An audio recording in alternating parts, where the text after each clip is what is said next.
Hello.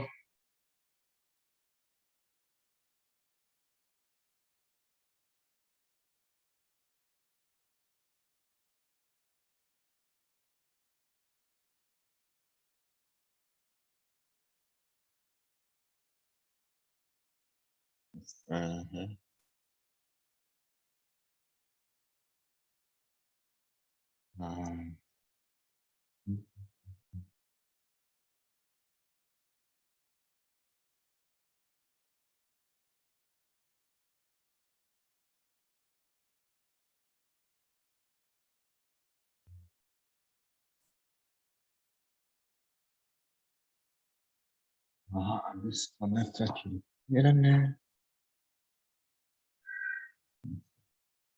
Machine settings. Network. No, it's not. I need to connect this to the internet. I'll shut down. Shut down. Yes. Power. Then start. Okay. Settings. Network. Second adapter should go to first adapter. Right. This also has to be connected to the internet. So shut down.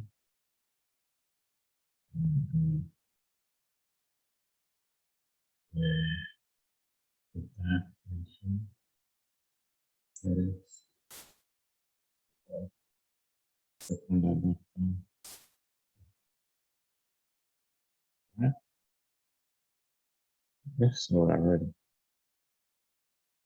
This is the first machine.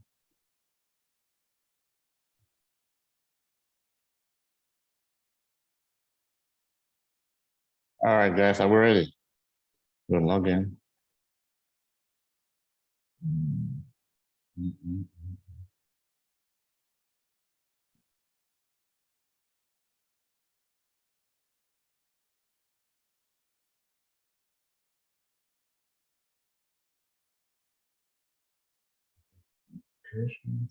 System tools.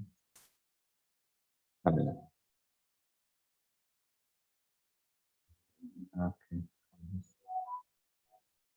Can you hear me? Can anyone hear me? Yes. Okay.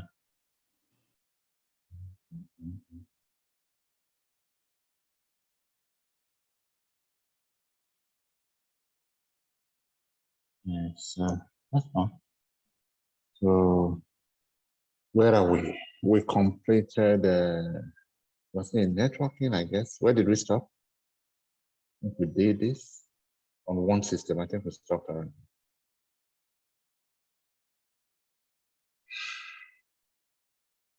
We stopped at IP address.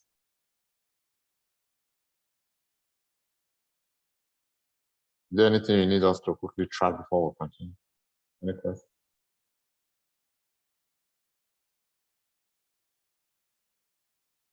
Any questions?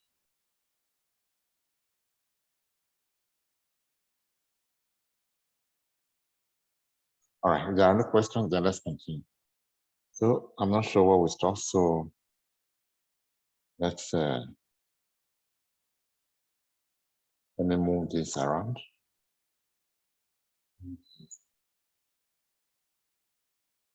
Right hand side. So let me go to this file to see if it was edited with that content. So to go there, I'll go step by step. I'll say CD, like you can see here. I'm basically writing this up, all of them.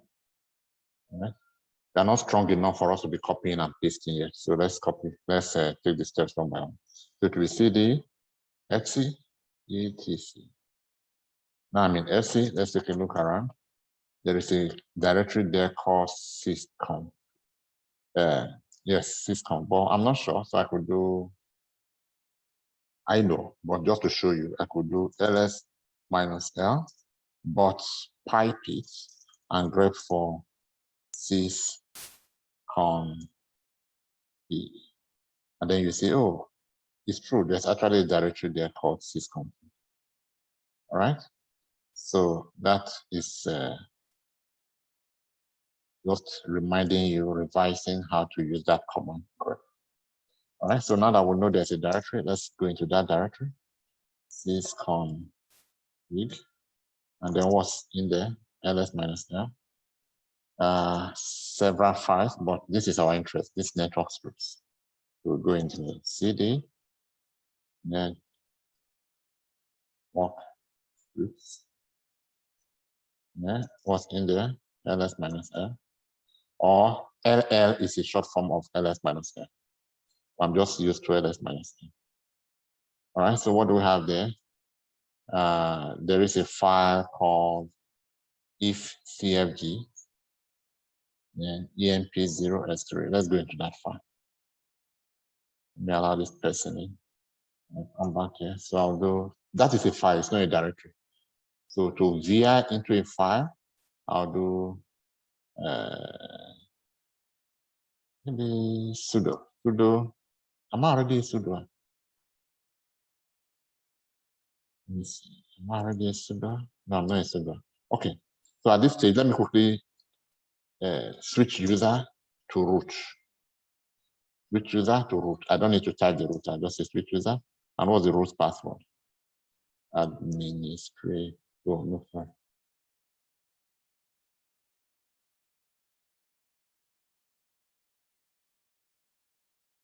All right, so I'm root now. ls-l. I know where I am already, no problem. So I'll do vi if cfg.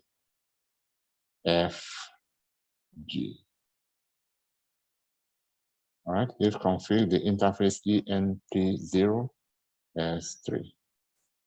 Oh no, I've not configured this. It's not correct. So to configure this system with static IP address, all I do, like I said, there are a couple of ways to do it. But for now, let us learn this one. Subsequently, we'll be learning other methods. We just enter these lines. All right, so the content here may be confusing. So let's delete all of them. So I will put me in insert mode. Now I can type in and I want to delete. All right. Again, there are shortcuts to deleting all of this. Like I said, I don't want to spend time learning how to use this. I just barely use it. All right, so let me type all of this. Ideally, I should just copy and paste, but again, we are still learning. So, and this, later on, we'll work in live environments where copy and paste will be better supported. All right, so device equals enp0s3. That is the interface I'm configuring for is that interface. Please watch out if you see any error, draw my attention, otherwise it will not work. I say on boot, yes, load it when booting. And then the boot proto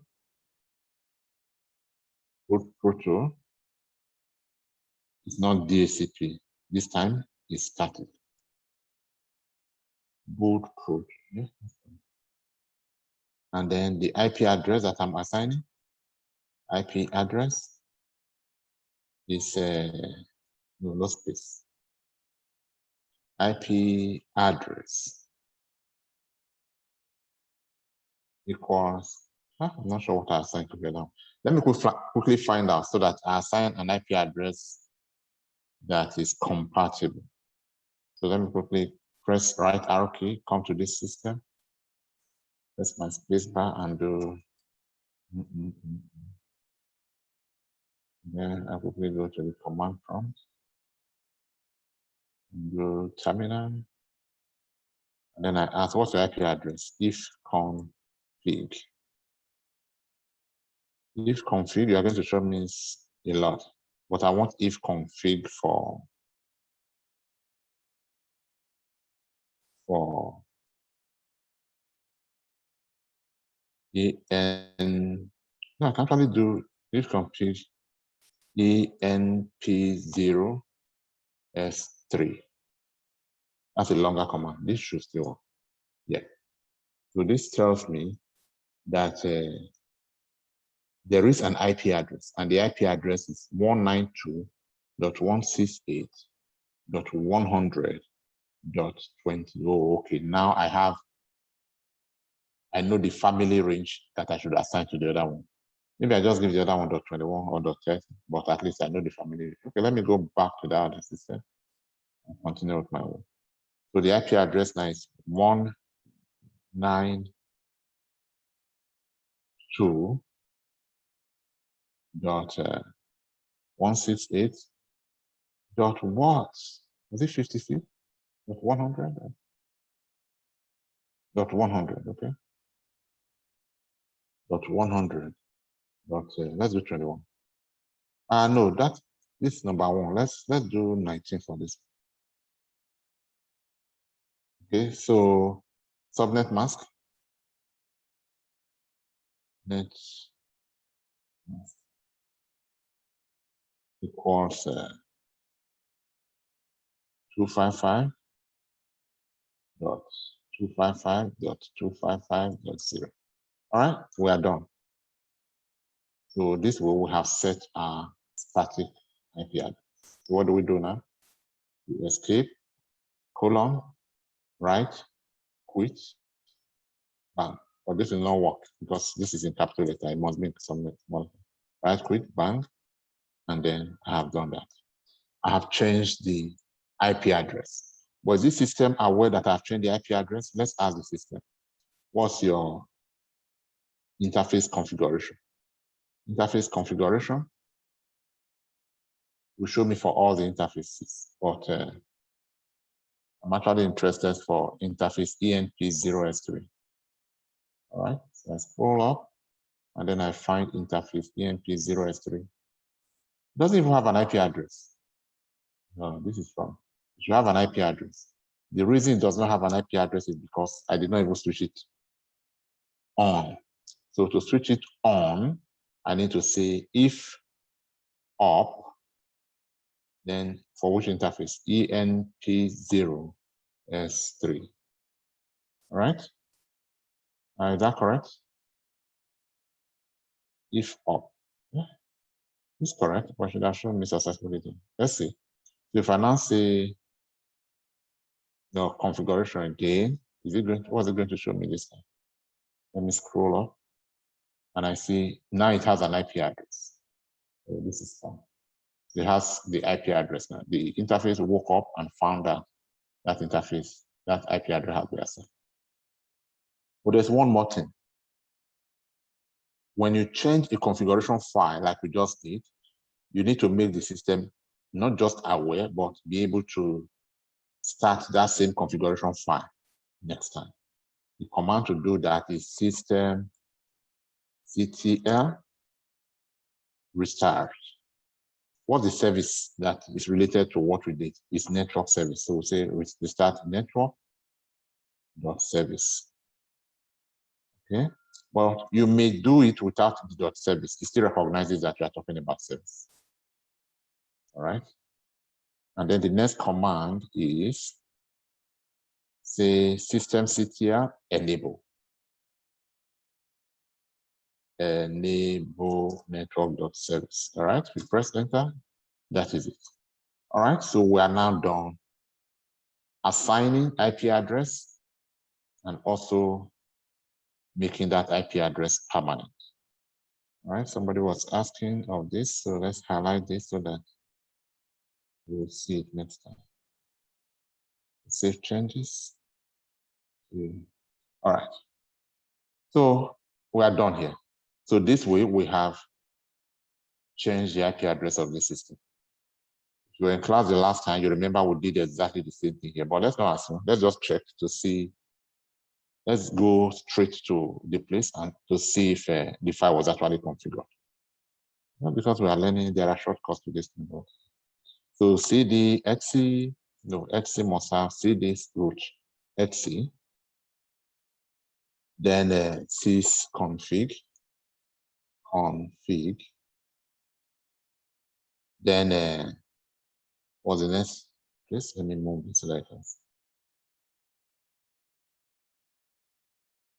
All right, so the next directory thereafter will be network scripts, right? So we'll come here and say network scripts. All right, so we're here now. Are we there? What did I do wrong? Let's see. cdsc sysconfig network. What is sysconfig? Network scripts. Okay, let's try this. Okay, we're there now. So if we now say cat this file, if cfg minus enp0s3. If you cat the file, it's going to show you, oh, exactly, this is what we did. So it's fine. So the content of the file is already current, just like we wanted. All right? So cutting the file will show you the content of the file, and this is exactly what we want. All right, so we have now configured both servers with static IP address. All right, so because they bear the same family name and the network adapter cards and everything about the virtual machines is okay, then they should be seeing each other right away. You want to try to see they are seeing each other? We want to do cd to go back to the root directory. So we have moved with cd, we have moved to the root. Sorry, the home directory of Airkin, because Airkin is logged in from whatever we were before. All right, then from here, we can operate without restriction. So what we want to do is ping this other system, ping 192.168.100.9. All right. Oh, beautiful. It is seeing that system. Then you also come here and you say, what about you? Are you seeing that system? Ping 192.168.100.9. And it's also saying that system. Beautiful. So we're now set for, as a matter of fact, we have networked. Because like I said, this networking does not proceed to joining computers to domain. This is not a domain, this is an enterprise network. There's no active directory here. So as long as we are pinging, we are connecting to remote servers. So maybe this is the server taking care of our American network. That's the other server taking care of our Asia network. All right, so we can now connect our American network to our Asia network by connecting the two servers. Well, maybe not as simple as that, but at least that's the first step. Let these two servers see each other. So you can now move stuff from one network to another. All right, any questions?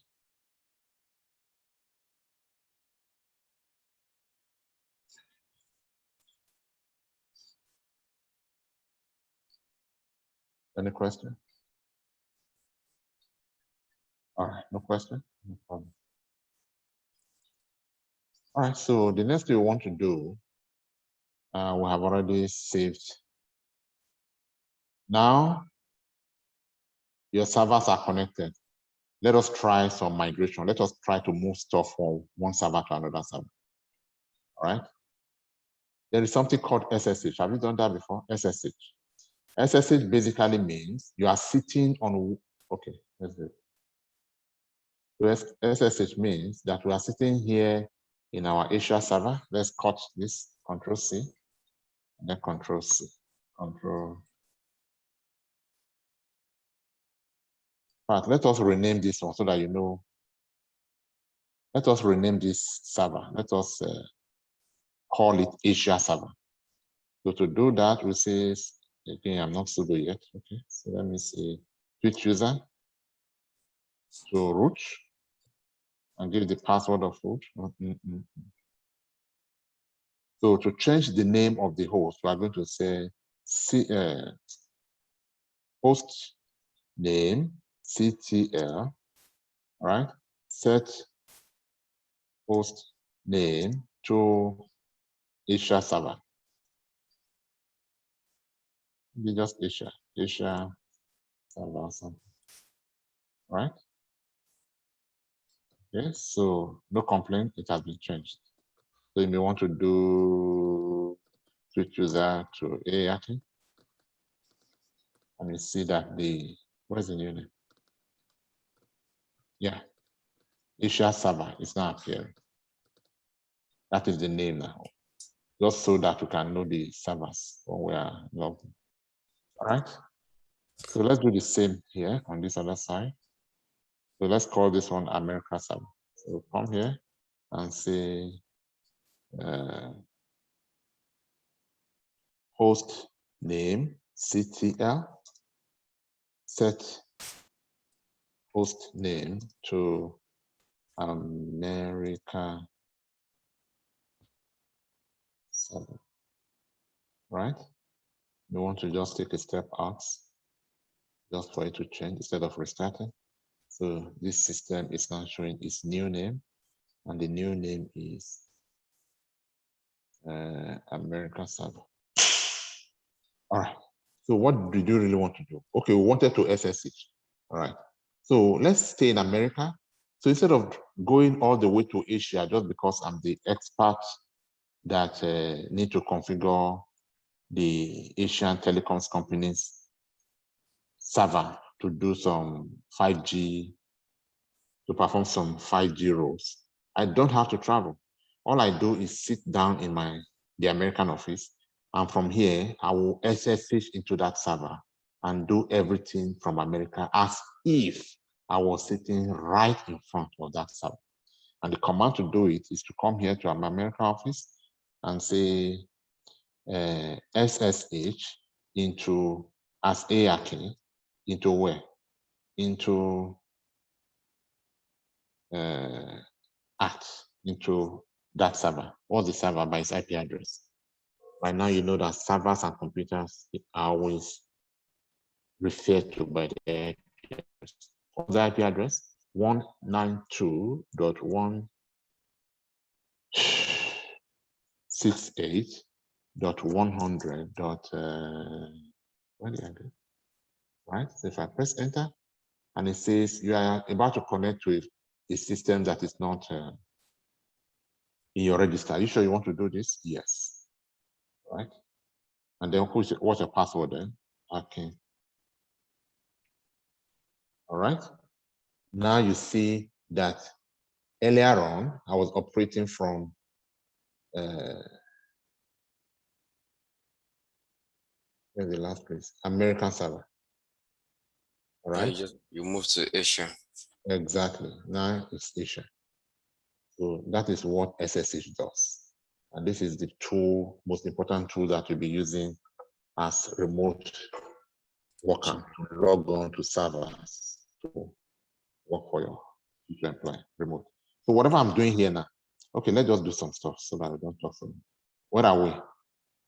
Print working directory. I mean, of course, telnetting means that you are here, but don't worry. Okay, let's do a couple of things. Let's do, okay. Let's do ls -l. Let's create a directory, make directory gd. Okay, cd gd. Make directory in gd and say ben. cd ben. Now inside ben, create a file. vi my file. All right. So I come in here and I create a file. Insert. This is only a sample file. Never mind the spelling. Don't need to waste any. All right. I'm done. Escape. Colon. Right. Quit. Bang. So we're back here. If I say cut my file, I have what I have in there. Remember that everything I did here is on the server. Let's go and prove that it's on the server. So I mean on the remote server. We go to the remote server and then it's the same thing. Now let's verify. Where am I? Print working directory. So the same place, ls -l. I have GD, which I just created. All right, so CD. CD GD. Yeah. So ls -l, then CD there. LS minus L. Yeah. What do we have? Sorry, LS minus L. This is I made a mistake. Yeah, that my is the file. file. The file. All right. So if we cut the file, cut my file, exactly the same thing. All right. So with this point, you are now convinced that SSH means sitting on one server and working on the other server. You definitely will be doing a lot of SSH. I mean, the reason why you're learning these commands is because you'll be using them from cloud down to DevOps. All right, so that's SSH at the elementary level. All right, so what about copying files? You want to copy file from, okay, let me exit here first. Let me get out of the SSH session. It used to be called telnet, but telnet is old terms now. Telnet means sitting on one system and doing exactly the same thing. It's just that SSH is a secure form of telnet. Telnet is porous, so it's no longer being relegated. SSH is now. So sometimes I want to say SSH, and because I learned this thing when it was telnet, I still mention telnet. I actually mean SSH. All right, so I log out, I exit the SSH session. So it's either I type log out or I type exit. All right, so I am now logged out from Asia network, Asia server, and I'm now back to America server. So I'm home now. All right, let's try one more thing. I want to copy a file from here all the way to Asia server. Oh, not from here. Let me go back to my directory where I have complete control. ls minus -l. Yes, this one. Okay, let's quickly create a file. Let's quickly create a file. Even if it's an empty file. Touch.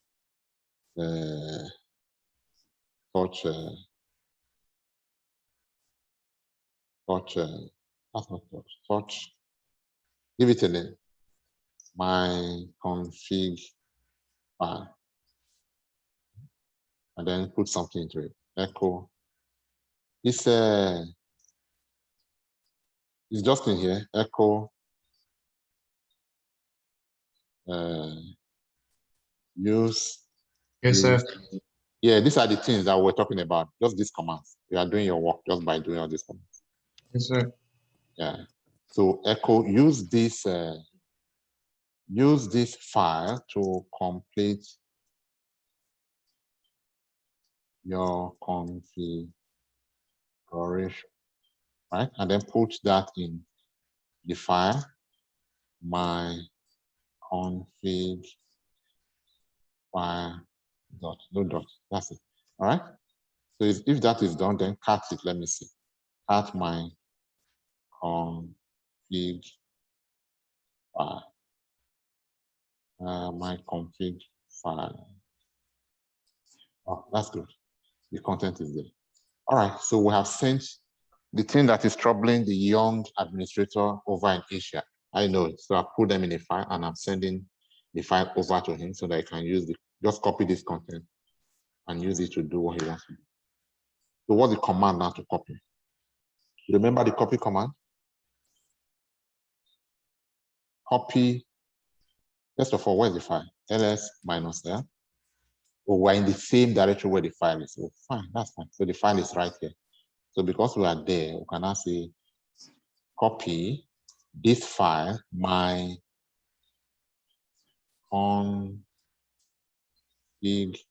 file, to where? To the remote server. And the remote server is always presented in the form of the user you are logging into at the remote server. Or the remote server now? Or 192.168.100.20. All right. And you may even want to specify, yeah, not me. It's necessary for you to specifically say, otherwise it will copy and you may not be able to identify where it is copied to. So you want to say colon, copy to home, into my directory, EC2 user. So that is the command. However, this is not the complete command. Because you are copying from one server to another server, CP copy will not do it. This is for copying within the same server. To copy to another server, you would have to say SCP copy, secure copy. So secure copy this file from where it is currently to where? Over remotely to that network and specifically into this directory. All right, so if you press enter and then to confirm your password, access denied. Why? Permission denied. S copy, where am I copying from?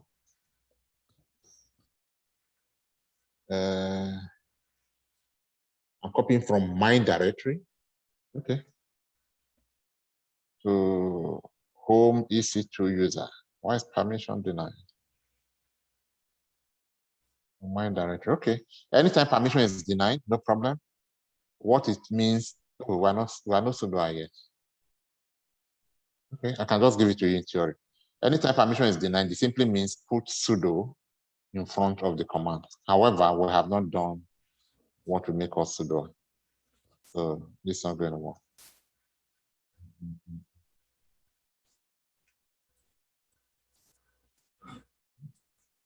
Akin is not a sudo, therefore it will not work. Okay, but let me try again. Actually, I'm doing from here. Let's copy my config file Akin at 192. Yeah, that's the IP address. 20. Yeah, this looks correct. Let me try the other system. We come here.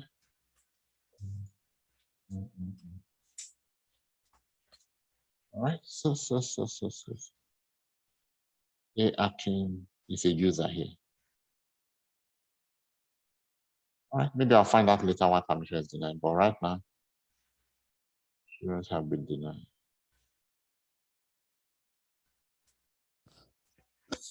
So let me come back here.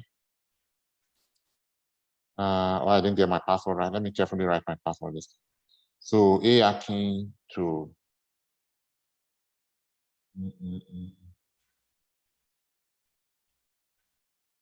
SCP home. Oh, I'm not in cloud now. I thought I was in AWS. That's EC2. I'm not EC2, sorry. I'm Akin here. So it's home Akin. It's a different place, Akin. So this is the correct place. Look at it here. If I come here and I say print working directory, see the actual. All right. Home Akin, that's where I want to copy to. So was my mistake out. That's just what happens when you have too many things. All right, so this time it should work. So let's go back to this place and say, yes, I meant that's what I meant. And there was my password. All right, so it's copied now, 100% of the work done. It's been copied from here over the network, through the fiber link, through the visa link, through the whatever that link is, all the way to the other server. All right, so again, you want to quickly confirm. Go to this server and you say ls-l. Did you get the file that was copied? Yes. You got the file. Control to get my mouse key. Then look at the file. All right. The file was copied. You also do ls-l here. You see similarities. 45 June 18, created 1730. 45 June 18, copied and deployed 6 minutes later. All right. So that's how to copy file across it. You know that the reason you set up network is to be able to do this little SS, especially SSH remote. SSH, copy files, troubleshoot remotely, and of course, the other things you'll be doing, setting up complete servers from scratch, from nothing at all. In fact, not even setting up the servers, actually spinning up the infrastructure in cloud. Everything would be done from your system remotely into cloud using SSH. All right, so let's go back to the note and stay with the basics. All right, so that's what we just did. SC, this is what we just did. We just practice how to SSH into systems, and we practice how to S-copy into systems. There's another, I don't use this often, but it's popular. Another command called the Rsync. Rsync.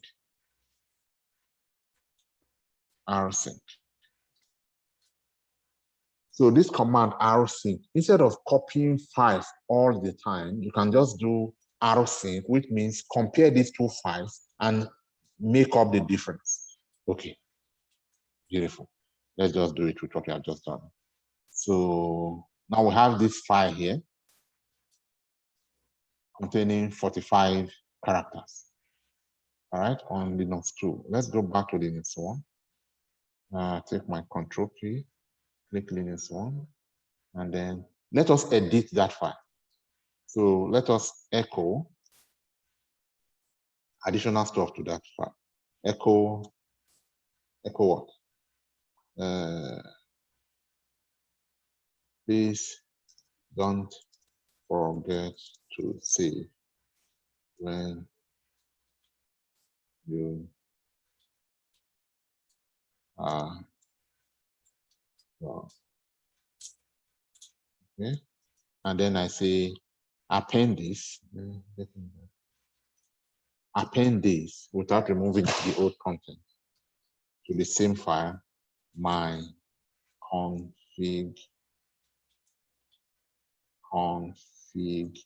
All right, is it done? So if I say cat my config file now, yes, I have 2 lines, so it was done. Beautiful. Now, these 2 servers contain the same file, but different content. So I can now use Rsync to synchronize these 2 files without necessarily copying this to replace that. And that's where that command comes in. So the command in this case would be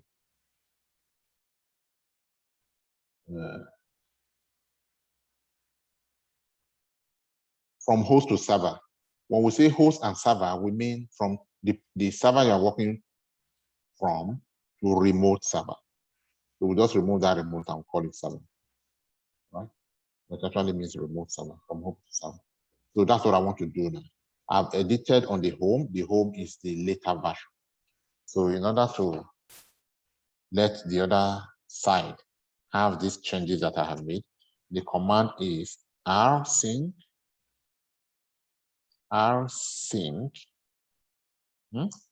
Then what's the name of the sorry, before then, minus your switches will be, your options will be A, V, Z.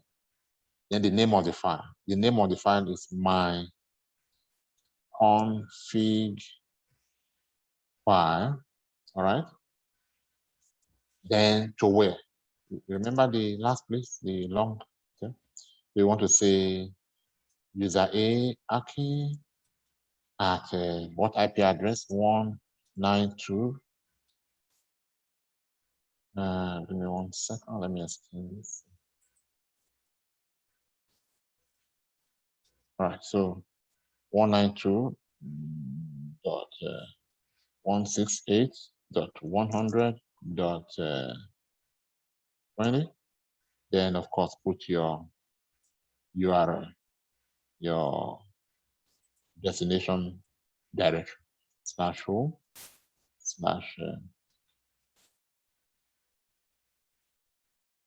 /home/ARK. All right. So this is something you should be used to. This syntax here. ARK, always the user at the IP address, and then with that, that's something you should be used to. So the real command here is rsync, and then the options minus avr, then the file. That's it. All right, so if you press enter now, and it confirms that you are the right person, it is done. That's rsync. You have synchronized the file. So if you now go to the other side now, the last time you checked, it was 45 bytes of space. If you check again now, ls minus l, you are going to see that it's now 90 bytes of space instead of 45. You have synchronized. Rsync. Beautiful way. Instead of copying all the time, just every time you make a change, synchronize, or you write a script to auto synchronize for you. All right, so let's look for. All right, so that's it about connecting over the network and then practicing that the connection is working. All right. If there are no questions, I'll quickly show you this because we need it now. Then we'll still talk more about this later. But I hope we didn't jump anything.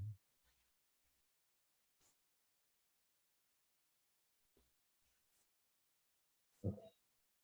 All right, no problem. Let's continue. Where's the server one? Hold down my control. I mean, just press control once. Don't hold it down. Just press it once. And then move this around so I can see my other. Okay, so it's fine. Clear. Okay, what did that? Okay. Now, you see that every time I want to do something wow, like you already know, I can only work from, or actually I have full access and full privileges only when I'm working within my home directory. All right. To do something outside my home directory, I'll have to work as root. But in operations, nobody is going to give me the root account, the root password.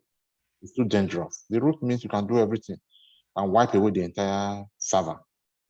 So what they would do is create an account for you and then give you privilege to be able to do things, maybe occasionally, not all the time. But I can use it at a privileged level to be able to perform the task of root. To do that, the command is the root will come in and say, okay, I want to give you, like Windows will make you a member of the administrators group, that kind of thing. Here, the root will make you a member of the root group. Well, it's not actually called root group, it's called Pseudonym. All right. And to do that, he will come to your system, either physically or remotely, and do SU, which means switch user to root. And then he will enter the root password, which he also does not have, but he is a sudo, so you can perform function all this one. So it says, all right. So now that he's operating as root, he's going to say user mod minus AG, make this guy a member of we. And who is the guy? Aki. So the command says user mod minus A, retain the current attributes, but also make this guy, that's the big G, a member of the group will. This is the administrators group in Linux. This is the group that once you are a member of, you are now able to do stuff by invoking the supername sudo. And who are we talking about here? We're talking about the user AI. That's it. Once you press enter, and then you prove that you're actually the administrator, it's done. What was that? Root name. What did I do there? So ask me for. Okay. Yeah, I'm not sure, but let's see what's. Is Akin a member of will now. Let me find out. I'll say groups or ID, groups of ARK. Oh, it worked. I didn't need to enter to prove that I'm an administrator actually. I just didn't look at the screen one. So ARK is now a member of the group will. All right. So you see now that what ARK was not able to do before, he will now be able to do. Here, the same thing. Let's come to this other side. What groups does ARK belong? Group. Because ARK is logged in, I may not necessarily type ARK here because ARK is the person that is logged in. But I see that ARK is currently logged in only as a member of the group ARK. All right, let's repeat what we did there. What I'll do is switch user to Administer to Root. Okay, now as root, I'll say what's the command? User mod minus AG will and then ARK. All right, so this time I watch out. No, it's not asking for anything. It's correct. It's already done. All right. To find out if it's done, I'll say what groups. I can actually use another command, ID, ARK. And I'll see that, you know, like we always say, there's no one way to do things. There are many ways. It just depends on which one you are used to.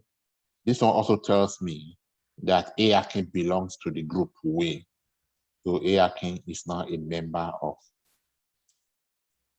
It's not a sudoer and it's not able to do stuff. For example, what did you try to do before that you could not do?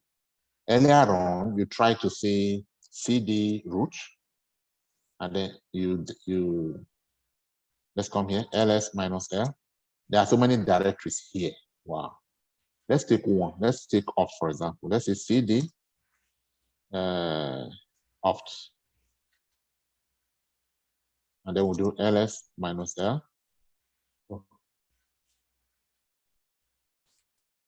What are we? Oh, we are still root. We are still, no, I need to work as ARK. So let me go back to ARK. Switch user to ARK. So I'm ARK now. Where am I? Opt. Okay, so ls minus l as ARK, ls minus la, ls minus la. Okay, there are hidden files. Okay, don't worry. But now let me create a directory here. This is a directory where ARK should not be, has no business being here. This is ARK and any other user must work from their home directory. So let's pretend now that I want to work here. Say make directory and call it special. All right. So it's going to say permission denied because we should not be here. All right. So in cases like this, where we need to work as administration, but permission is denied, we can now say by the power of sudo. The name of sudo, create it now. So that is the meaning of sudo. Things that were not possible become possible. Make direct. All right. And now it will honor that and say, yes, I'll create it for you. All right. So if we now do ls minus l, it has been created. So that which was not possible has become possible by the power of sudo. And you're able to use sudo because the administrator already made you a sudoer by joining you to the command, by joining you to the will group using the command sudo user mod minus ag will in the name of the user. Any question with that? Any question with that? So that is why you try something. First time, once it says permission denied, you just know that, oh, there is a power that you need to invoke and then you'll be granted access. All right. Let's go on. Is there no question? Hello, sir. Sorry to ask. Yeah. What's the difference between the will and the root? Because you used to use the root and then now the will. Will is a group that I can make people member of. but root is an account. Root is the almighty, the administrator, the only account that can access everything, the God of the Linux server.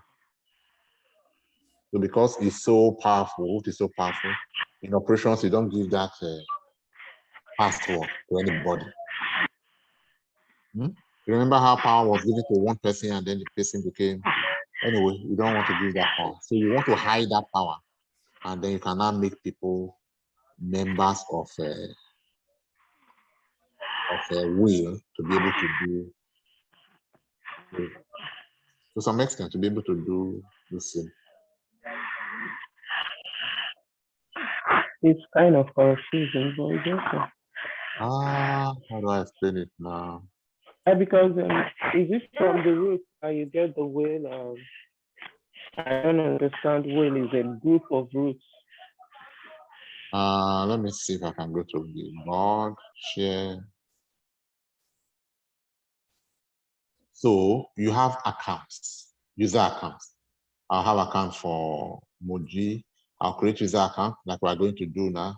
For Rufus, user account for Daily, user account for ARP. So as many administrators as we employ, as many Linux administrators as we employ, I'll have account for them. Remember that Linux machine is like Windows machine. This is an enterprise machine. So we can have many people working here. This single machine can fetch us billions of dollars. So different people will be working here, assigned to different purposes, to different projects, so that they can work on this application that the whole world is accessing. So each person will have a user account like you had in Windows. That's how we did Windows. Remember how you created user account in Windows for different staff of the organization? Yes, sir. Yes, that kind of account. That is what, and then in Windows, you had one account that was the most powerful of all accounts. In fact, it was that account that created user account for other accounts. You remember the name of that account?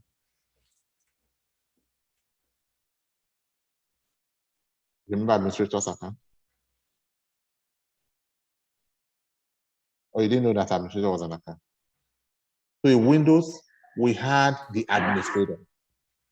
If you log in with the administrator's password, then you are able to do all things. That's why you're able to create accounts, you're able to block people, you're able to give people access. You're the controller of that domain. So that exact thing that administrator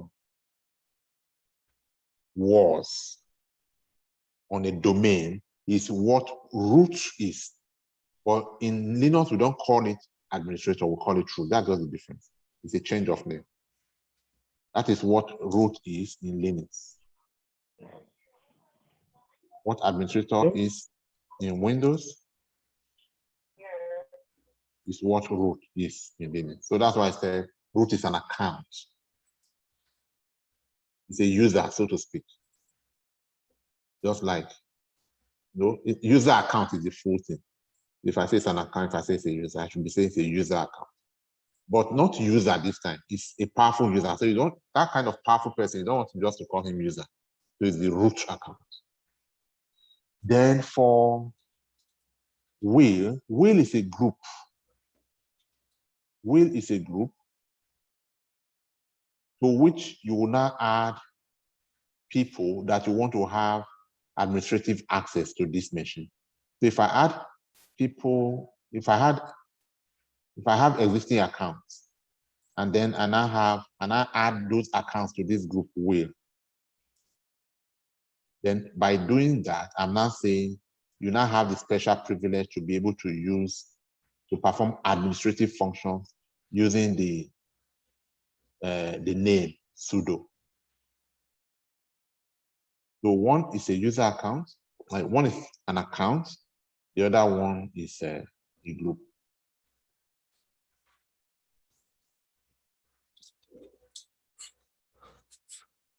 It's not clear, right?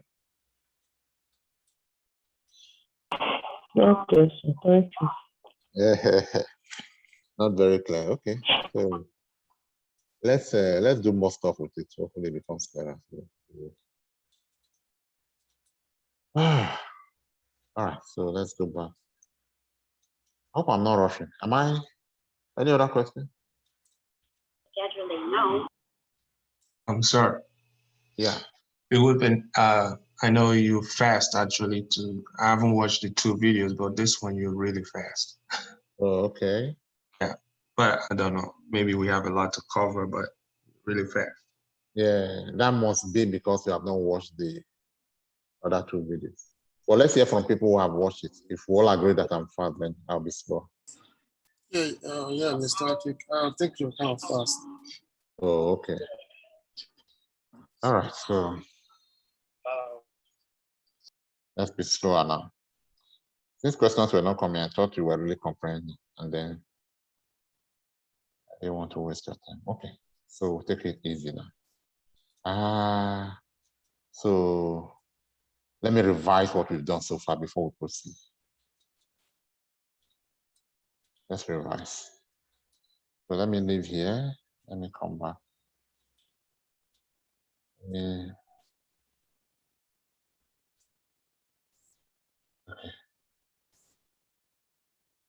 Let's go back to, have I been far from the beginning, or where did you lose it? Actually started from trying to configure this. We started from here. All right. So this says that by default, your Linux system will come with dynamic IP addresses. You know what dynamic IP addresses means? It means that it is subject to change as often as the system reboots. So for serious business, you don't want a changing IP address. You want to assign an IP address that you can always use forever and ever. You know the IP address of your system. So that's the IP address you assign to people, to all these other new workers that you're employing, so that they, by that IP address, they can communicate with your server. So what would you do in order to make an IP address that was static, that was, I'm already giving the answer. An IP address that is constantly changing every time you switch on and off. You don't want that to happen. You want the IP address to remain constant every time, whether you switch on or you switch off. You assign a static IP address in place of a dynamic IP address. Is that not what you do? That's what you do. So in Linux, the way to do that is to go to the file that houses the IP address configuration. That file is called ifconfig, and then there are many interfaces in Linux. We already explained that in the previous videos. The interface for networking that we are concerned about, the interface that this Linux server we use to communicate with another Linux server, is called ENP0S3. By now you know what we mean by interface. You know, when we assign the network card, we assigned network card to 1, the host-only adapter, and then 2, the NAT adapter. So these are 2 different interfaces. So this one is referring to the host-only adapter. So the English is host-only adapter, but the technical interface, technically it is called ENP0S. This can be changed, but this is the name, the default name that it comes from. So in order to change the IP address of the system, we need to go to this file and change the IP address of the system to IP address this number. All right. And then we also have to tell the system, anytime you restart, first of all, we tell the system, what I'm configuring is not for everybody, it's for ENP0S3 interface, the interface for networking. And then anytime this system starts, this interface should automatically start. You remember that at the beginning, the interface was off. We had to manually go say if up. So we want to stop that situation so that every time the system starts, the interface should come up by itself. That's the meaning of on boot. And then what boot protocol should they use? The original file you will meet at this place would say dynamic, but you want to remove that dynamic and put static. If it is static, then what is the IP address I'm assigning? Take this IP address with this subnet. So that's the meaning of all of this thing. So you copy all of this and you go to this file, which happens to be located inside the directory called network scripts. And this directory is hosted in another directory called systems configuration. All configuration directories, whether they're for network, for SSH, for NAT, for anything at all, as long as it's configuration, they are all housed in the special directory called X. All right. So, and then you know that VI is the command to edit a file. So you are saying, I want to edit this file with this content. And you will find this file inside network scripts, and you find network scripts inside sysconfig, and you find sysconfig inside X. All right, so you want us to go over that? Let's quickly do it. So what I'm saying, okay. Yeah. Yeah. So you're not going to add the gateway. It's not among. No. Even the simple one I'm doing now, you don't even understand. Forget gateway. No, I'm just asking for now, if we it's don't part need of it. the command. Okay. We don't need it. We don't need it. But at some point, we'll refer to it. So for now, let me just put it. I didn't put it as part of the command. But if I put it, you don't know why I'm putting it. But at some point, something will not work. And now, oh, it's because of this. That's why it's not working. We're not correct. But the ones that So I just added. So if I put it and I wanted to delete it, how do I delete it? You go to VI now, you press delete. Yeah, I'm in VI now. So, but I'm trying to like. Okay, you are doing it like. Then press I, and then move your cursor to the point of gateway. If you are at the beginning, press delete. If you are at the end, press backspace. Okay, it's working now. It's working. Okay. But you know we can't keep. Yeah, I know. I understand. That was just one of. It's going to delay. Yeah, I know. Yeah. But for the rest of us, do you understand what he just did? Do you understand that far? So when I say, do you understand, and you don't reply, I assume that you understand. So that's why it looks like I'm fast. When somebody says, no, I didn't understand that, then we'll take it again. So for this one now, the way to get to this place is to say, let me come back here and say, SU Yaki.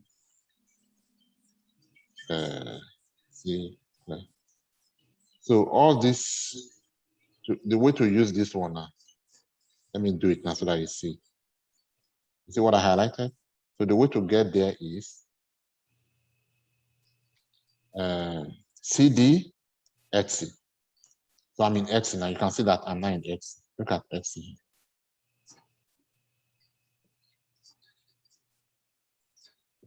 Look at XC.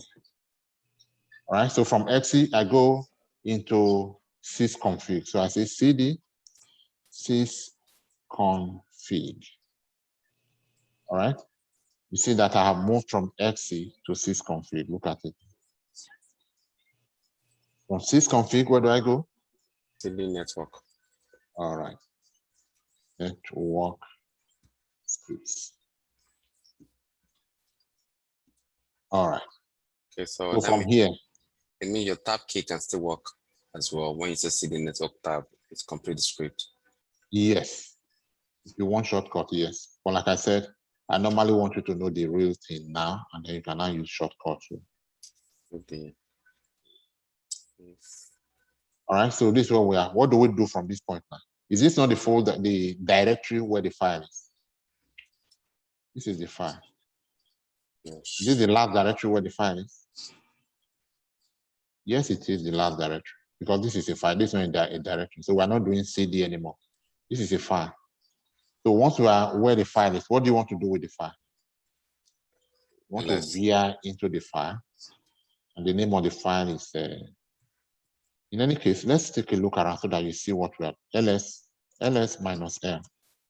You scroll off the screen. What do you do so that it doesn't scroll off the screen? You can do ls -L, then pipe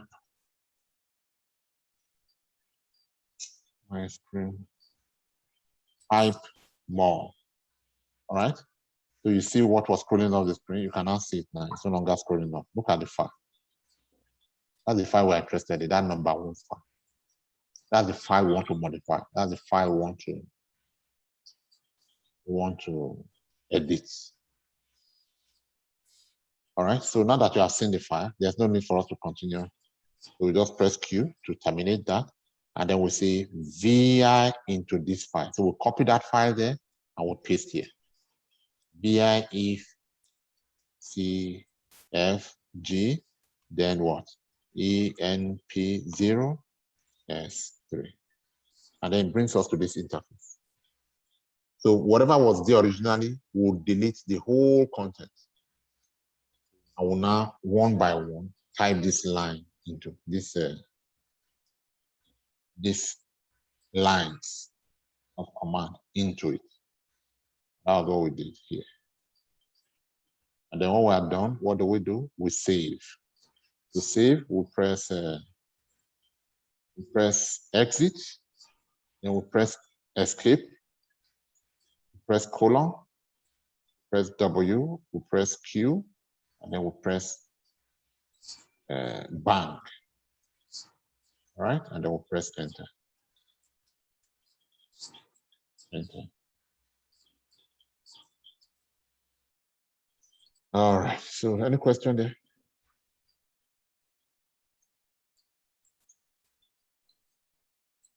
All right, so who understands why we needed to go all the way here to change the content of the file to this one? What did we try to achieve with it? Look at the answer here.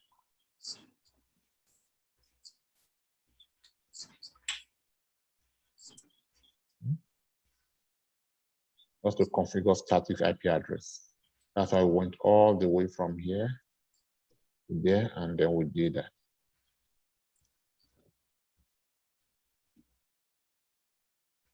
Does it make more sense? Yeah, it does. Yeah. Okay, that's fine. So the next thing we looked at was, now that we have, of course, we do this here, we also do it on the other system. So that way we now know the IP addresses of both systems. There's something that I should show here. What is it? Why is it not there? Okay, let me write it there. Every time you make a change to a file, the system is not aware. To make the system aware that I have changed this file, drop the old one that you loaded before. Start to use this one now. You enter the command system CTL, system control. Restart this service. There are different services, like we'll see later. This particular service is relating to network. So you say restart network service. You must do that. Otherwise, the system is not aware. Just like typing something on screen and not pressing enter. All right. System CTL, restart system. So after you restart system, the system becomes aware of the change because it picks the new configuration file. All right. Then, but if it picks the new configuration file and it's working now, if we shut down, next time we come back to class, it will no longer work. For it to work permanently after we come back to class next time, we must say system enable, which means next time you are booting, please ensure to load, to do the same thing. But without the enable, it will work temporarily. But when you put the enable, if this class lasts for 3 months, every time we shut down and we come back, the IP address will be the same, and it will always repeat this. So that's how we do system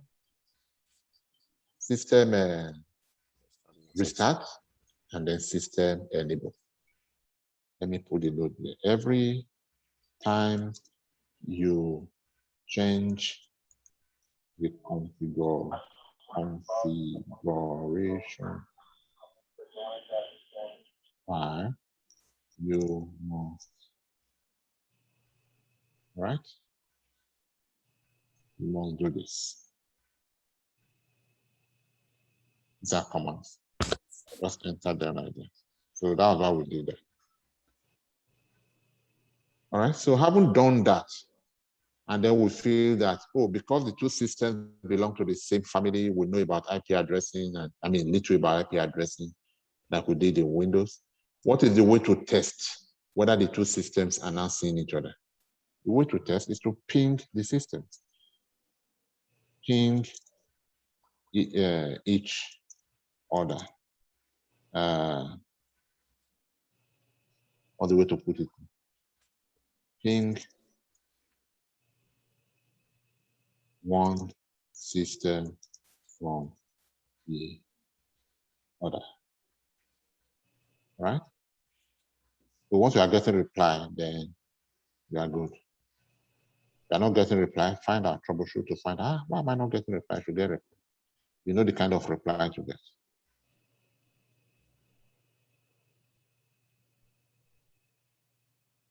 All right, so you got that.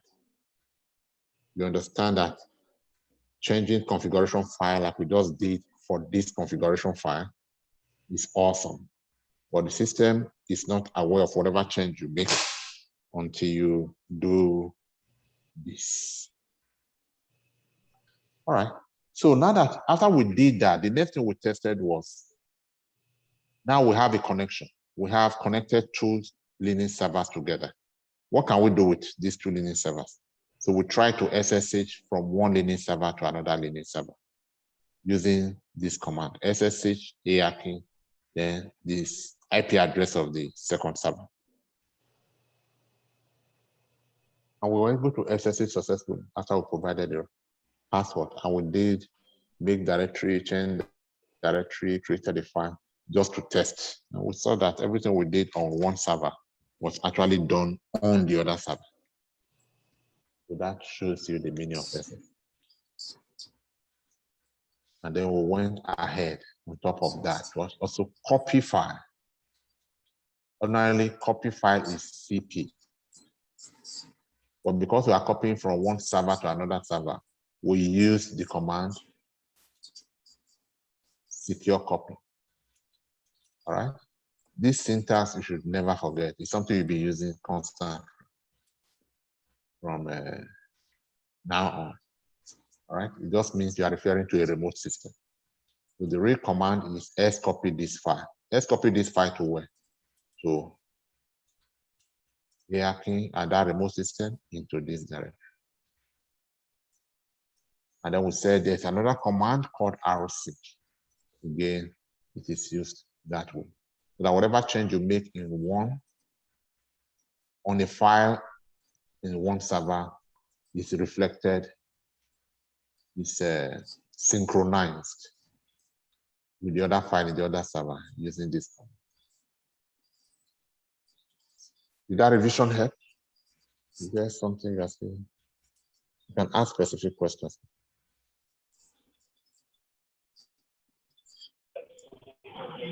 Sorry, sir, the full meaning of that SSH. Secure shell, but it's more important to know how to use it than to know the full meaning. Secure shell.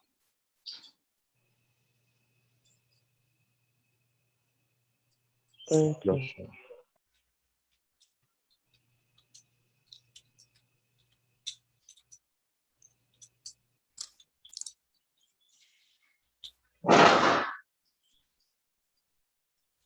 All right, questions? Have you heard the term telnet before?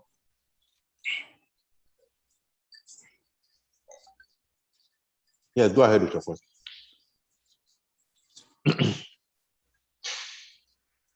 So for inside of VI and so anytime we can just go directly like the way you configure the static IP now. We have to like go through the we have to go through the step you put in. We can't just go VI and enter.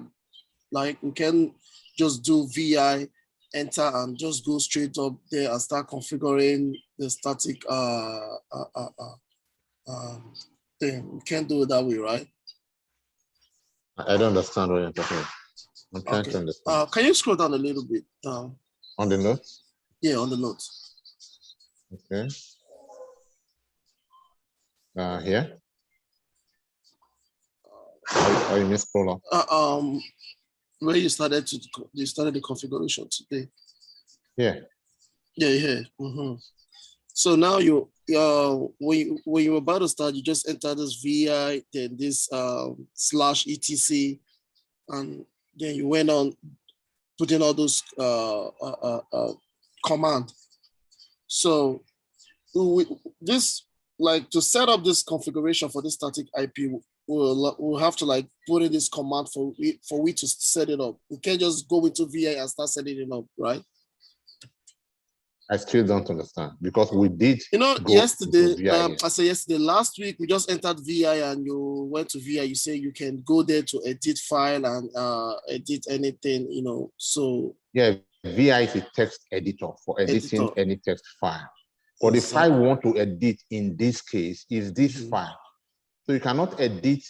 If you edit any other file other than coming here to edit this file, then you are not doing the job. You are doing something else. You are creating your own file. Okay. You get it, okay. So if you say VI, then you just go straight to, then that is not this file. That is not this file. So you have to get into this file. All right. So we had that issue in class, not really issue, just a contribution.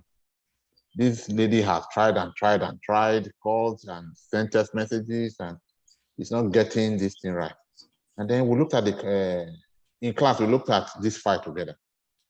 It was the same file, and the configuration was the same. So how come we are not connecting? Only to find out she did exactly what you had in mind. She just created her own file without going to this specific file that was manufactured and wired for that purpose. So if you do it elsewhere, you are not achieving the result. So you need to go all the way from this directory to that. We call this path name, right? So you need to veer into the exact location of the file before you can edit the file. Any other editing other than the file is not doing the right.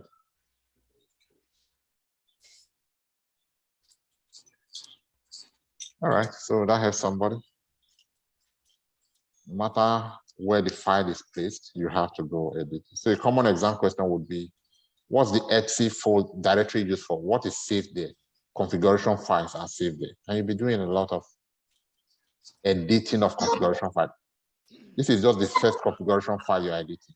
You'll be editing many configuration files. Yes, sir. Okay, no. So you'll be editing many configuration files in future. They will all be stored in X.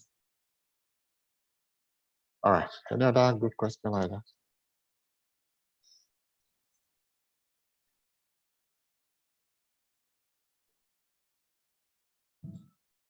All right, so when you say good question, it seems the one we've been asking a bad question. no, there's no bad question. We have good question. We are here to learn. So even if you knew it, you'll not be. Anyway, so what's that? I wanted to ask something. Because when I ask questions, if people don't reply me anymore, that's why I'm afraid to ask questions. Otherwise, I'll be finding out how you are coping and who knows what. I just ask questions and anyway, I'm used to it now because all classes are most like times. Most times everyone is on mute. So when you ask it, maybe we're just trying to stretch and unmute and all those things, So that's sometimes you think maybe nobody's trying to answer. Okay, let's try again. To know how you are copying. So why would you want to configure static IP? Why would you want to go through all of this trouble? Because it's a lot of trouble CD here, CD there, CD there. Then eventually you get there, and then you now do VI. Why would you want to do configure static IP to replace your dynamic IP?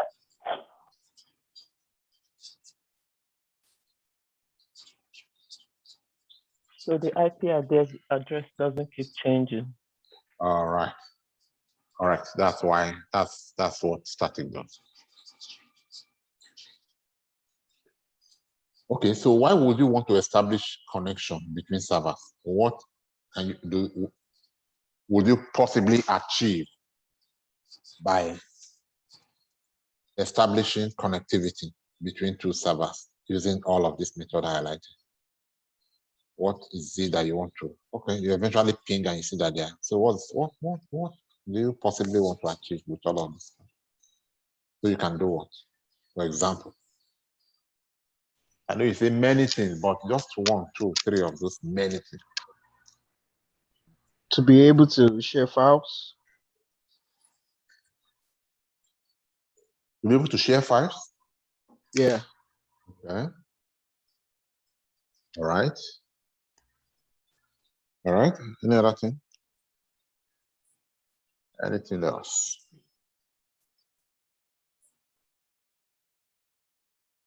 Hmm?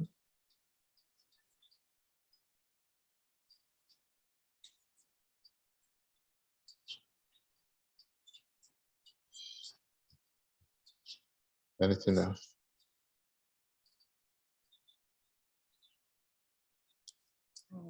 Can we say to enable us work remotely? Okay. Okay. Anything else?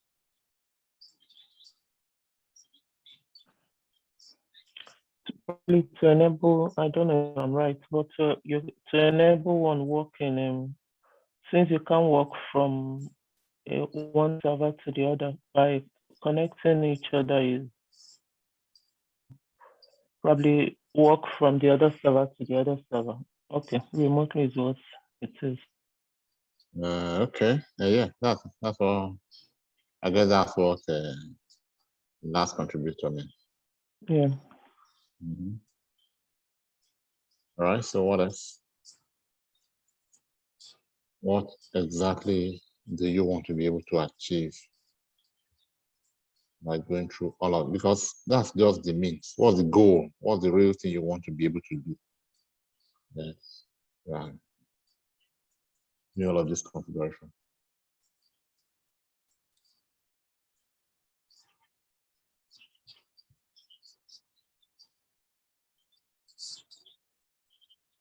All right, so like we already covered, the things you want to be able to do, most important of all, is you want to be able to SSH into remote servers.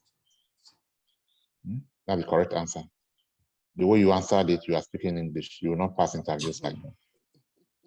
To be able to SSH into remote server, that's the word that you wanted to you should use.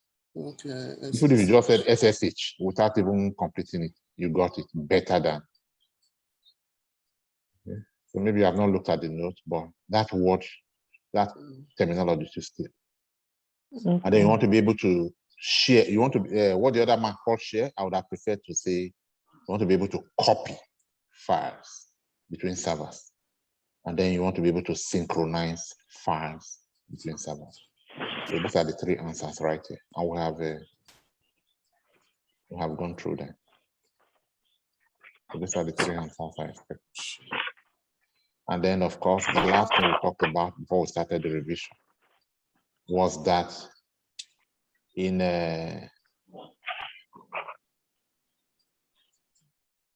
ideally nobody has access to root password.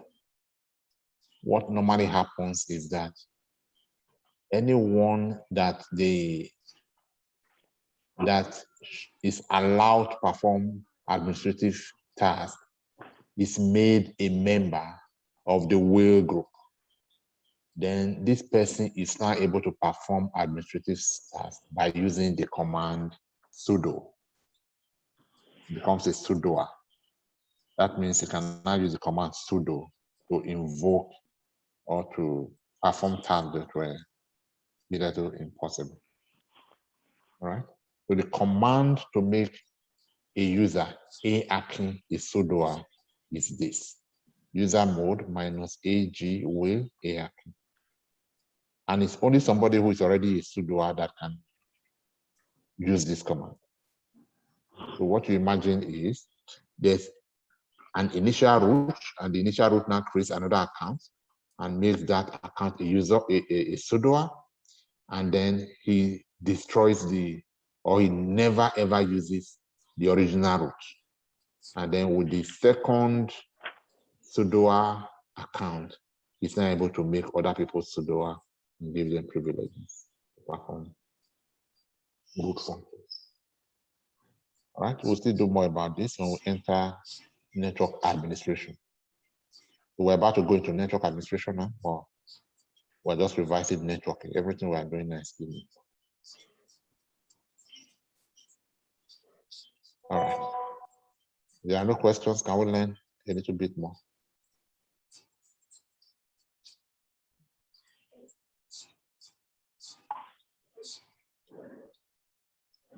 Are you sure there are no questions? Can we go on now? I'm not in the rush to go on. Just ask your questions.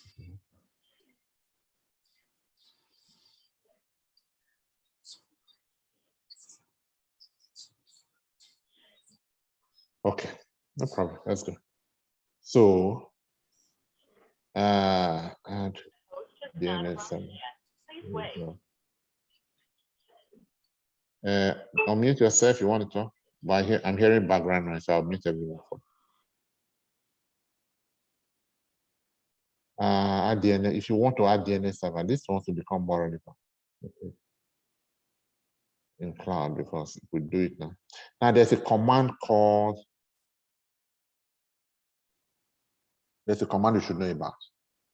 You need it in cloud. The command is called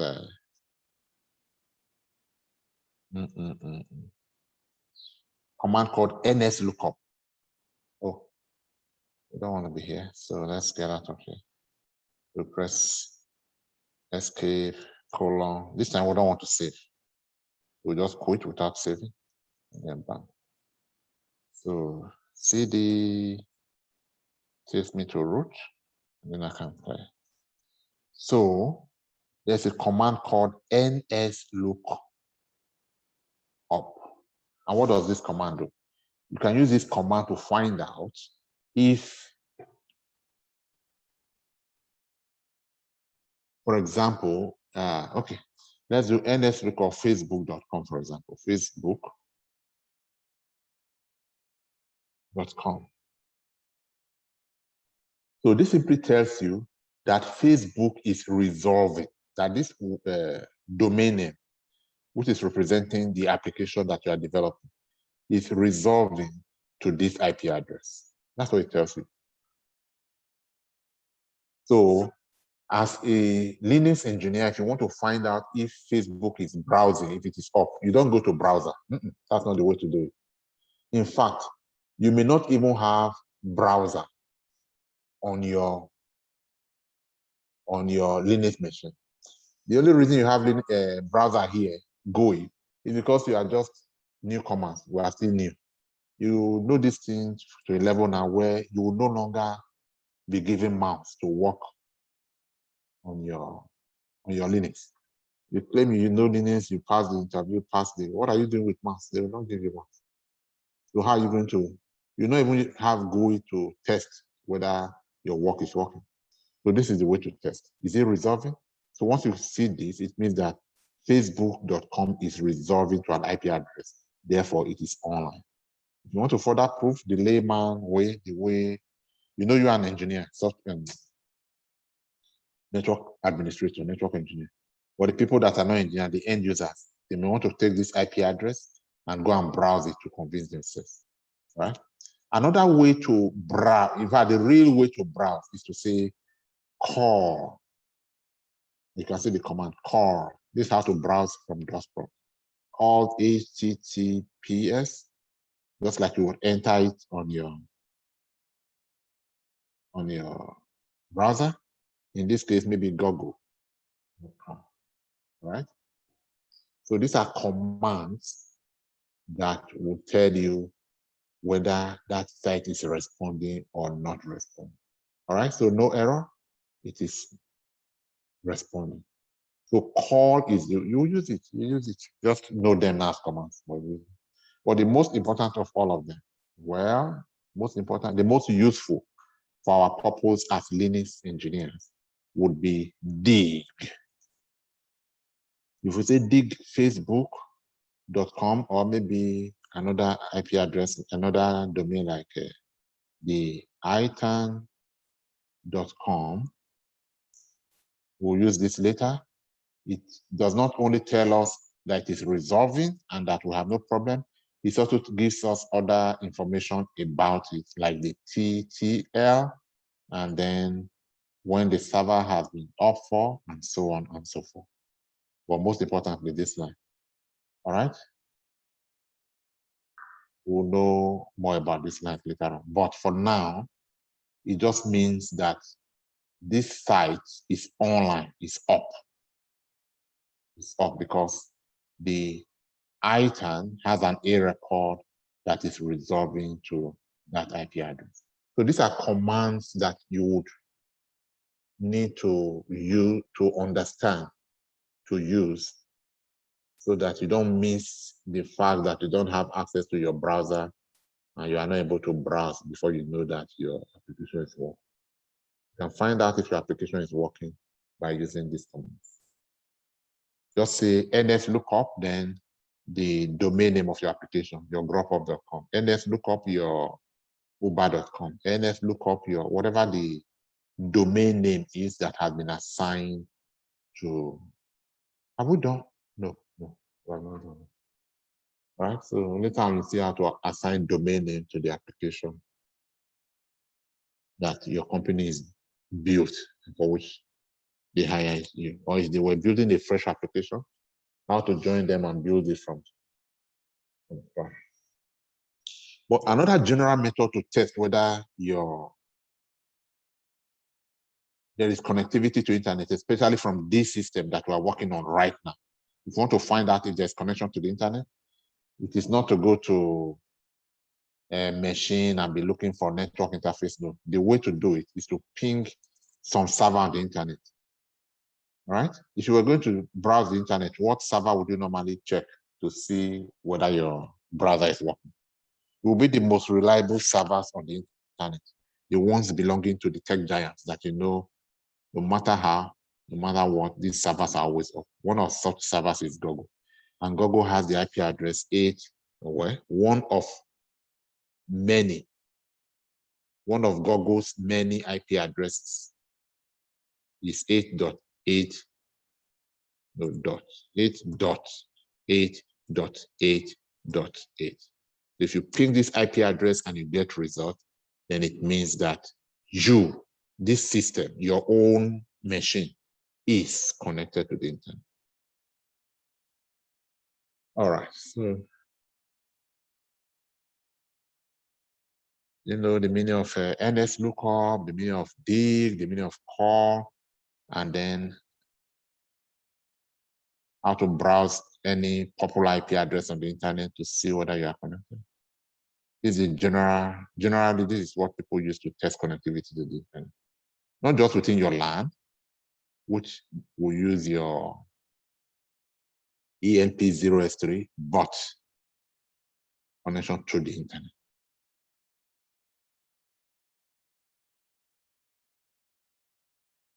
Any other question? Any question on that? So troubleshooting tool would be NS lookup, dig, call, and pinging generally. It's up to you what you pick. All right, troubleshooting tool. I'm doing this work. I don't know if it's already on the internet or whether people trying to connect from outside, whether they're able to connect. These are the tools that you can use to find. All right. No questions, right? All right, let's scroll down. System access, introduction to file systems. We are doing this already. Don't worry about it. It's too theoretical. Mr. Aki, Yeah. if you copy a video into that one of those directories now, like so, how does it appear in the CLI? Like, No, it will not appear. CLI is not the right application to play video. Okay. So, but if you use it in GUI, if you put a video, can you put a video, copy a video into GUI, like a directory in GUI when it's in GUI interface? So you can even put it on CLI. It's just that you would have to have the right application to play it on CLI. Okay, so yeah, you can put it there. You are still seeing your Linux server as the regular system in front of you. It will take time for you to recognize that this Linux server, the files you are putting there are not for your use. They are Uber files meant for use of the customers that are using Windows operating system, that are using Linux. So it's not for you to run them and enjoy them. Okay. So you don't have to have the applications. You see all this lookup dig that we're talking about.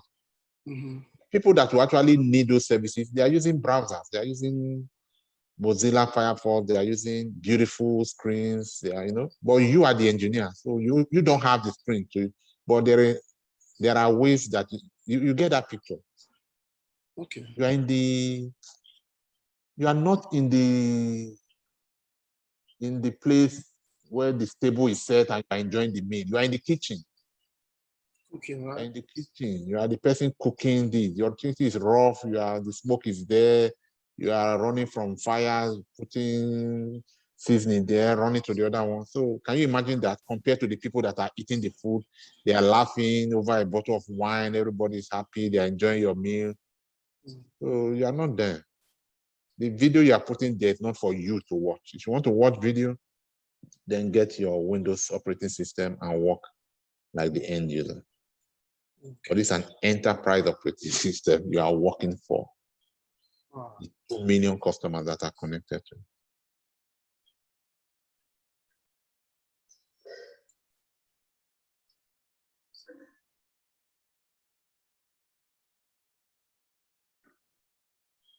All right. But if you must watch the video, if you now say, man, I don't want to work and die, let me also enjoy myself. Just get the right app. Not really, I wanted to watch video, but I just wanted to see how a video file is going to appear in the I get your point. Yes, I get your point. It will not appear, not even picture will not even appear. It will just appear as jargon. Because it will appear as jargon. However, if you must now run the picture, then look for the right CLI application that will make the picture appear. And of course, there are applications all over the place. We're just saying that your employer may not let you do all of that for your own enjoyment. Okay.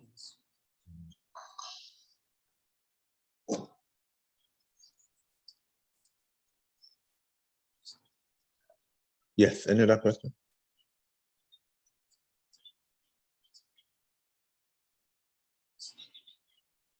All right. What question is this? This one, we'll just be doing it directly. It's theoretical, it's not meant.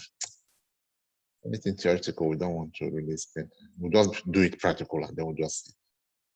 Maybe, man, this is a lot of theory. Don't worry about it. Let me just do it. What does this question say? The root can give pseudo permissions to a user simply by making the user member of a particular system group. What is the name of this group? And what is the command to add user to this group? The name of the group is will, not wills, will. And the full command to add user to the group is what I have here. User mod -ag will ARK, just like we had it. Simple question, right? All right, so that's that answer. What is the command to check what groups a user belong. I'll show you that I've used it, but I've not really shown it. But the command is groups username. We'll go into network administration now, and then you learn more commands. All right, Linux network administration. But I'm not in a hurry to go there. If it takes us the whole of today to really understand networking, please bring forth your.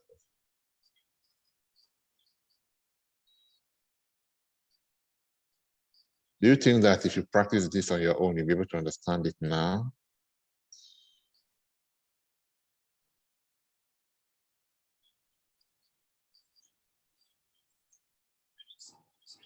Okay, let me ask a question. Now there are questions. There are so many questions I can ask if you. So there are so many interfaces, network interfaces. No, let me reframe. There are multiple network interfaces on a typical Linux server. Which of the interfaces is for networking between Linux servers? Anybody? There are a couple of, not just one, a couple of network interfaces that you find typically on a Linux server. Which of these many interfaces is the interface for networking between Linux servers?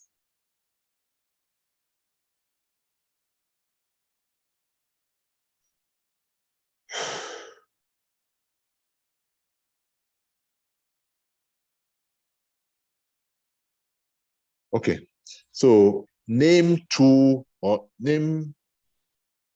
more interfaces that you typically find on a Linux server. Network interfaces. Name two or more. We have EMP, yes, EMP03. Correct. Go. EMP0S3 and then EMP0S8. Yes. Any other one? Yeah, those are the important ones. Those are good. So back to the original question.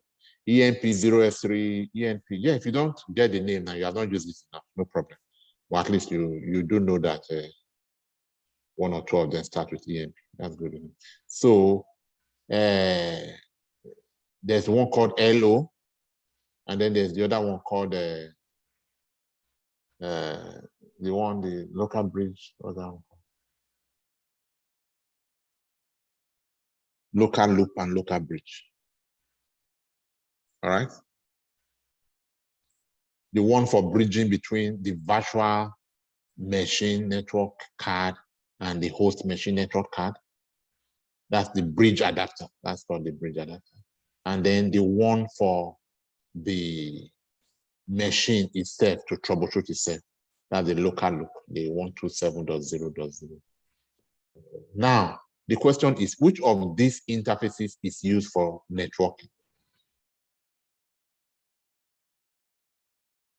So if you are going to assign an IP address to an interface for networking, what interface? Which of these interfaces are you going to assign the IP address to?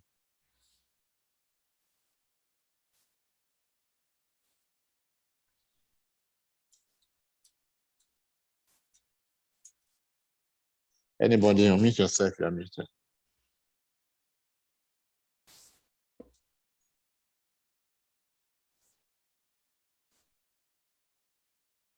Our IP addresses are always assigned to ENP0S3. Have we not done that enough?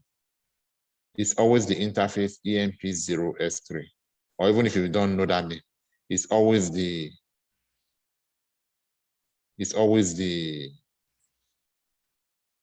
network adapter. What's that one?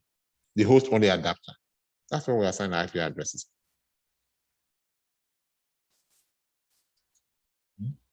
So the interface to which we assign the IP address and that is used for networking is the ENP0S3 interface. All right. Let me try one more question again. Well, you are not doing well so far. Is it too difficult or what's the problem? This is supposed to be fun, but it's not that difficult. Let me try one more time. Let's see if you use this one to break the drinks or whether.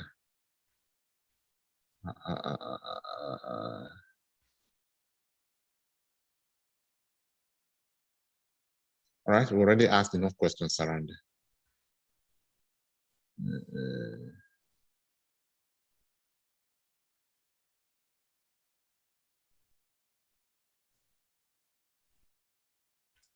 Okay, so who can name just 1, 2, maybe 3 troubleshooting tools that are available to test connectivity, whether within between server, one Linux server and another Linux server, or between your Linux server and your internet and the internet, or some server on the internet. Who knows what the ping, the ping, yeah. NS lookup. NS lookup, yes. And call, yes. and call the domain. The call command, yeah. So these are troubleshooting tools. These are tools that you use to find out what's happening with my connectivity. Is this guy seeing that guy? So these are correct troubleshooting tools. The ping, call, LS lookup, dig, and then ping a.a. Yeah, that's on that ping. No, I don't have to mention. Yeah, ping. Yeah, those 4. Mention those 4. That's a very good interview question. Very good. Not so hard question, just preliminary. Okay, I'm trying to test connectivity between this and that one. What do I do? Ping. No story, just ping. Yeah, you got it. Okay, this time is about one application hosted on the internet with a domain name. Specifically, I want to find out if that site is up, there will be NF lookup or dig. All right, beautiful. Should we continue? Any question?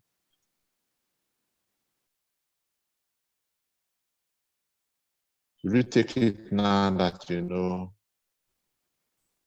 Linux networking? By Linux networking, I mean, are you now able to connect 2 Linux servers so that you can SSH from one to the other, you can S copy from one to the other, you can Rsync from one to the other. You know, those things do not just happen unless you first of all have a network in place where you have done this one. If you can see my screen, where you have done this. After then it becomes possible to do this.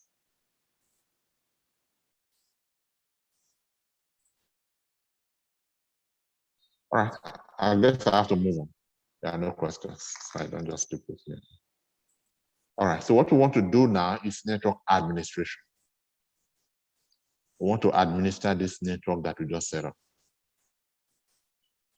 All right, so basically, like, you know, you want to be able to create and manage user accounts in Linux environment. That's what network administration mainly is. Create user accounts, manage them. Right? All right.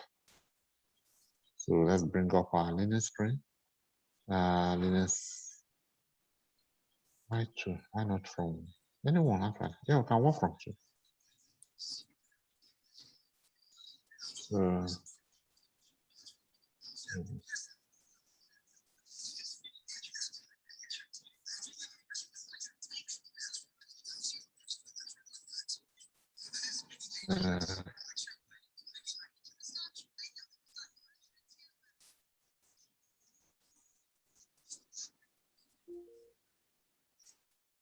okay, so let's start here. So let's clear the screen.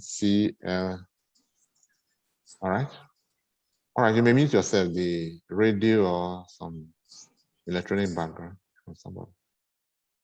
So there is a file called password, and that file is saved in Etc.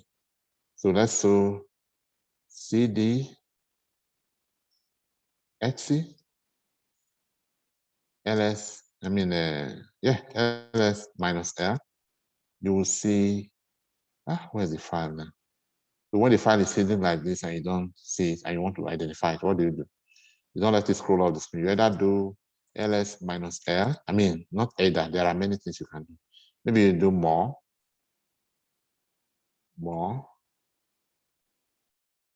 and then you can take a look page by page. I'm looking for password. I didn't see it. And if it's still so long that I don't really have the patience, I can just do Control C. I can just do ls minus l, filter, which is grep, for the file password. And then I see that there's a file there called password, just password, not password dot password. So it's a file, right? I see that it's a file because it's not showing D there. So what do I do with the file? I cut it, cut password. So what does it tell me? It gives me the list of all files, all users on this machine, all users. But you'll be surprised, but we have not created any user. Now, how come we have users already? Yes, there are system users that came. If you remember Windows, even when we went to Windows in Active Directory, before we created our first user account, we already had users, we already had groups, right? So this default user, this different default system users, for example, the root is already a user. And so many other kinds of, they're already there. But you will notice that, so this is the list of users. So anytime we want to find out, does this user exist? This is the file that we look at to say, yes, that user exists or it does not exist. This is exam question if you want to write if you are dropping off at Linux and you want to write the Red Hat Certified Linux Administrator exam. It's one of the, right? Your etc password is the file that has the list of users. All right. And then there is another file called group. So if you see cat, the file called group,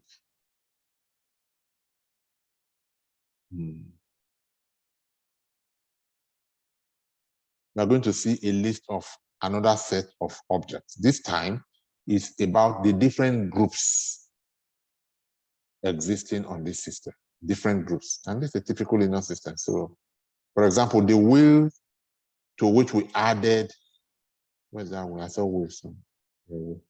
Wheel is a group. And member of that group is Akin. Akin is a user that has been added to this group wheel. What does this group do? What does it do? This is the group that allow members to use the sudo command to perform root functions.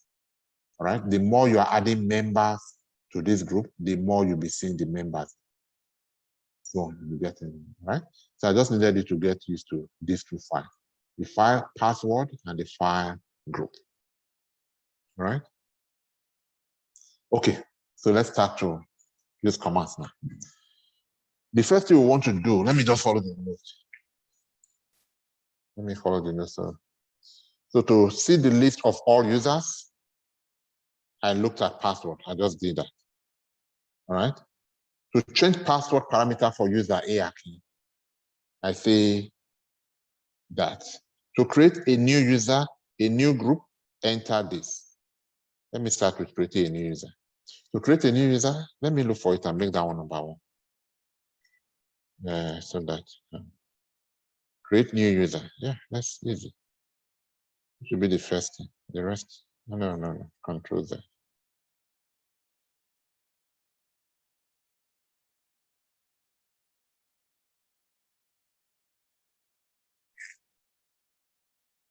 Sudo user add.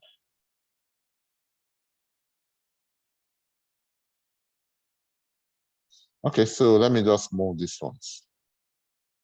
Let's prioritize them, not just take them in. So move that one, Control X, and bring it down after you have learned the important ones. Control V. All right. So to create a user account, the way to do it here is to say, okay, so clear. See, if I say the command is user add, who should I create account for? Let's see who is here. User add, that's the command. User add Abiola. So I come here and I say user add, that's create a user account for Abiola. All right, that is it. So I press enter. It says permission denied. Anytime they say permission denied, what do you think the problem is?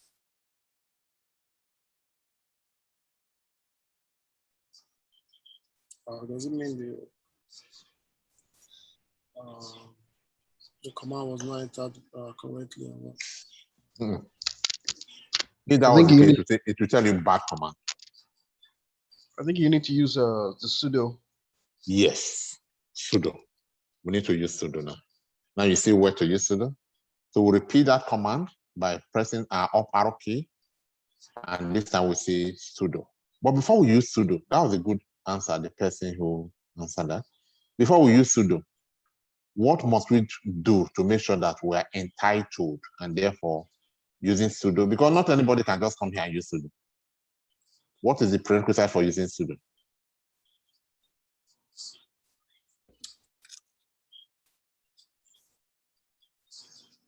I mean, what must be done to make it possible for this user Akin to be able to use the sudo command? Or if you are not getting my question, I want to check right now. Is this user Akin actually able to use sudo? That's what I want to check. How do I do? So the thing that must be done in order to make Akin able to use the sudo command is that Akin must have already been joined to the wheel group. So you see already joined to the wheel group. The command to check is groups. What groups does this user that is logged in and belong? Or if I wanted it for another user, I'll say Akin. So to tell me Akin belongs to the group Akin and also belongs to the group wheel. Oh, okay. Akin already belongs to the wheel, to the group wheel. Oh, fine. That means Akin can use the sudo command. All right. So now that I am sure that Akin can use the sudo command, I can now use sudo here. Sudo. Otherwise, it will give me error. Sudo user add Abiola. That is it. So who are you? What's my sudo password? All right. So does it mean that the username Abiola has been created now? I don't know. How can we find out if the username Abiola has not been created? The command to find out is cat etc. What is the file that has the list of all user accounts on this system? Password.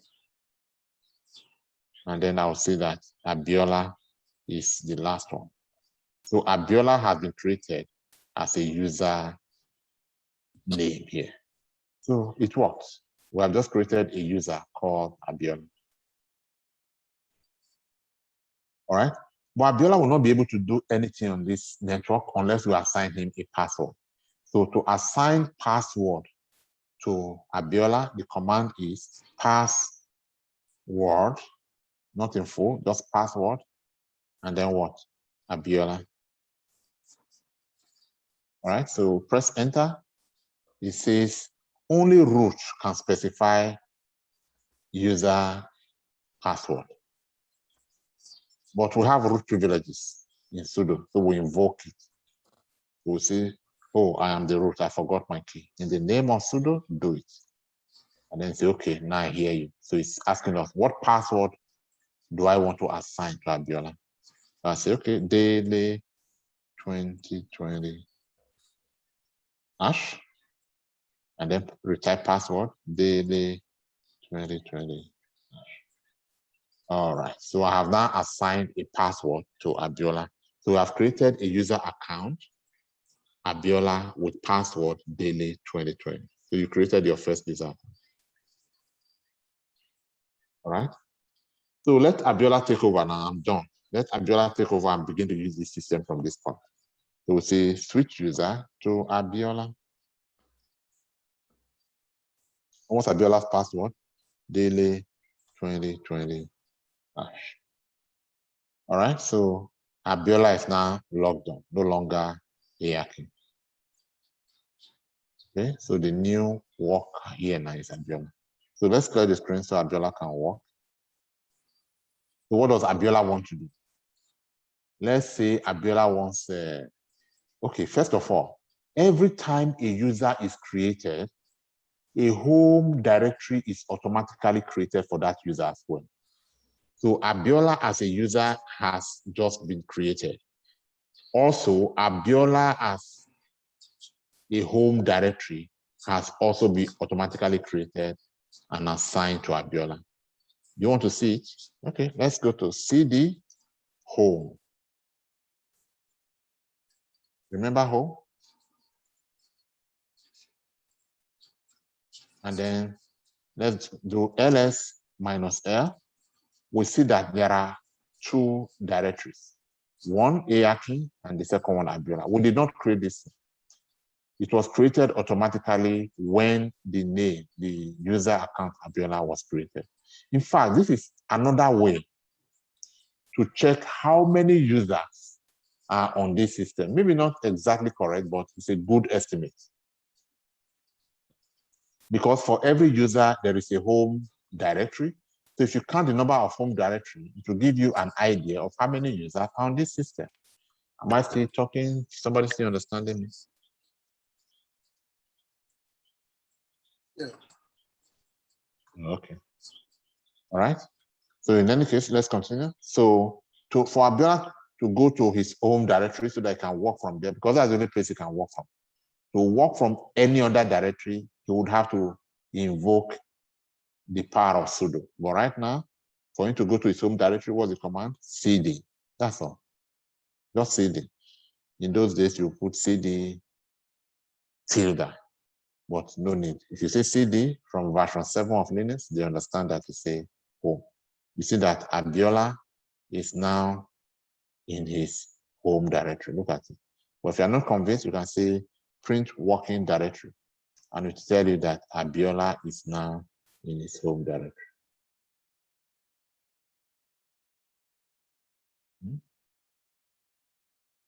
All right.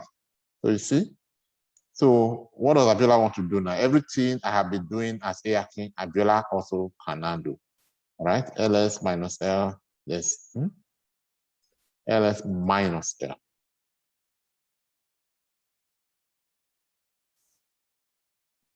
All right, there's nothing here. So make directory, mko, ls -l, there's mko now, cd mko. All right, ls -l, nothing there, make directory, make dir, and say great. All right, and so on and so forth. If you do ls -l, okay, we already know that. But let us get out of Abiola's home now to say cd root, for example. Cd root, ls -l, Abiola is now out of his territory. Can Abiola now create a directory out of his territory, like cd opt, for example? No. Cd opt, there should be space. Cd opt. So he's saying opt, ls -l. Yes, there's something there, but can Abiola do anything here? Let's say Abiola wants to make directory and call it Kude here in this place. What happens? It says permission denied. That is expected, right? because Abiola can only work within his own home directory, not anywhere else. Unless what?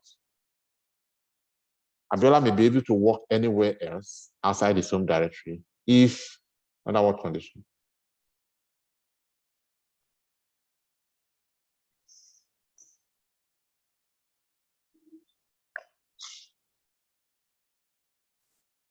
You are still not following. Yeah, there's a condition. Under what condition would Abiola be able to work anywhere? Because as he is now, he will deny permission, whatever he attempts to do. If he's a member of the will. Yes, correct. It's a member of will or a pseudo. I'm not going to put this in. Okay, so let's quickly make Abiola a member of will so that next time he tries to do this, he will not be denied permission. So this time, because Ayaki is already a pseudo, then Ayaki can make Abiola a pseudo as well. So you call me now.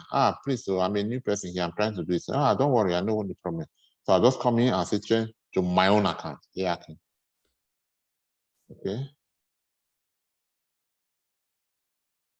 All right, so this is Ayaki now. Then I will now say, make Abiola a pseudo. What's the command? User mode minus AG will, then Abiola. So that's the command. But if I do this, if I enter this command, it will not work because I myself will be denied permission.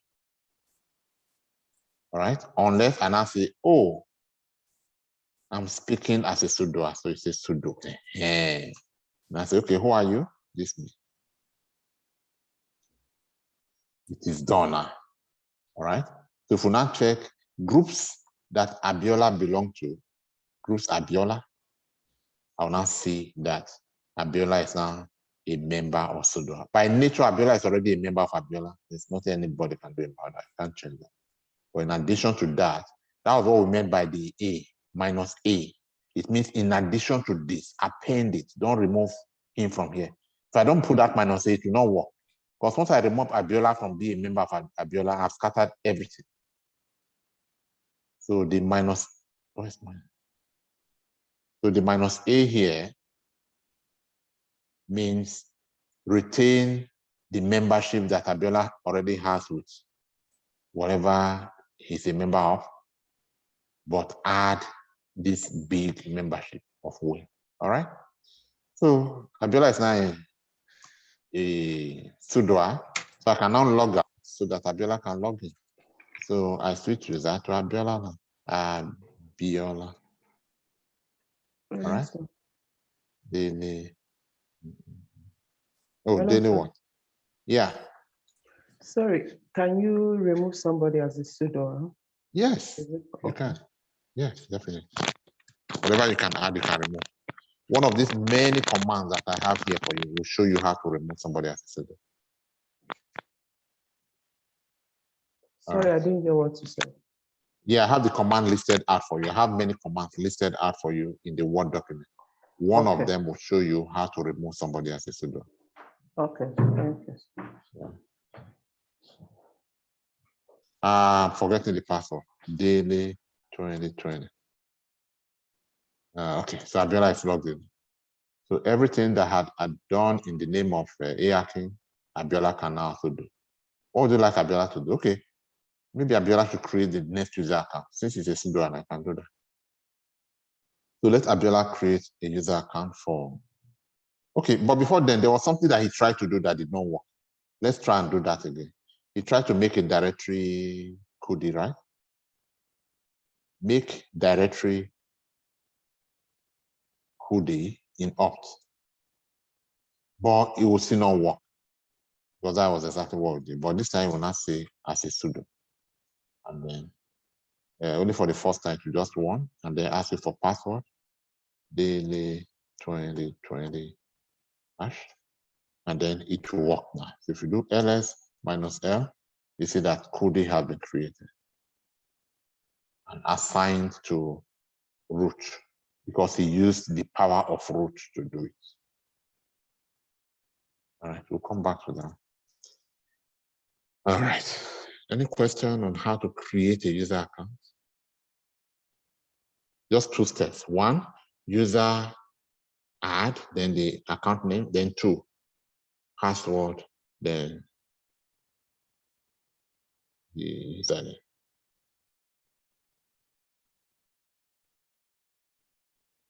Is that clear now? You know, when we did Windows, we said user must change password at next logon. Here you can, as a matter of fact, you can check. You can check, how do I use password to say, like the question you just had asked, can we do something? In order to find out, just type the command password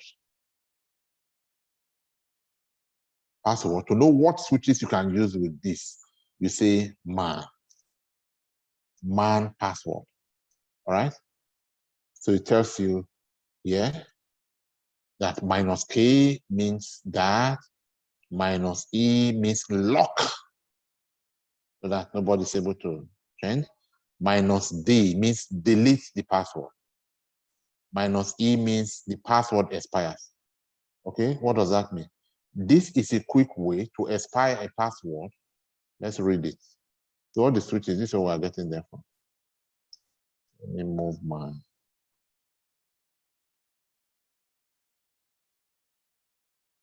So -e, this is a quick way to expire a password for an account. The user will be forced to change the password during the next logon. Oh, this is beautiful. That's all we want. And then there are so many other switches. Just press your space bar and then you just keep seeing all of it and learn about them, right? But in this case, if I want to force a user to, like, user must change password at next logon, that's what I mean. To implement user must change password at next logon, all I do is right here. Look at it. Password -e, the same thing. So I just come here and I say sudo. Oh, I've not even created the user yet. Let me create the user. Who do you want to create account for? Let's see. Double joy. All right, so Abiola wants to create an account for Double Joy. So we'll just come here and we'll say user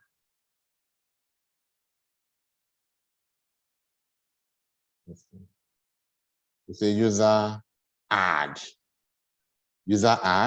joy. But of course, do not let us, so let's just add, do the right thing. Sudo user add joy. All right, it's done. Then you want to say sudo password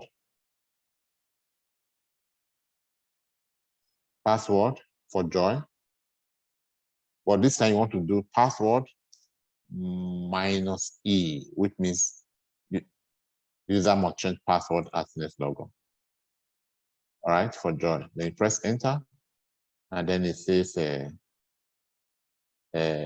expiring password for user joy, password success. So it does not even give you any option to enter a password now because it's going to expire next logon. So let's log out Abiola now so that Joy can now log in with this new password. So switch user to Joy. Enter your password. All right. This is the difference. The last one, we created the password daily 2020, but this one is now asking Joy to enter his password, so that only Joy knows his password this time. But the first time it was me that created a password for Abiola. So this guy cannot enter his password.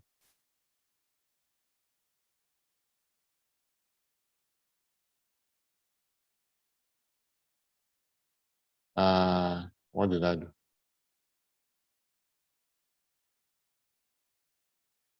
I'm not sure what. So switch user to Joy.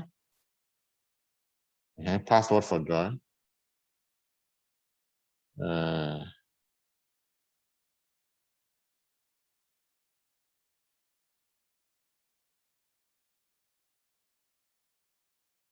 Authentication failure. I don't know. What did I miss? Expiring password for user Joy. password. Oh, okay, there's password success. Okay, let's try one more time. Okay, so switch user to join. Password, look at this. It's saying, I guess it's saying this is the password that was temporarily. So let's add that password, success. Success. Huh? Failure, Abiola. Well, I have to read that again to find out. Well, let's see. What am I? Switch user to join.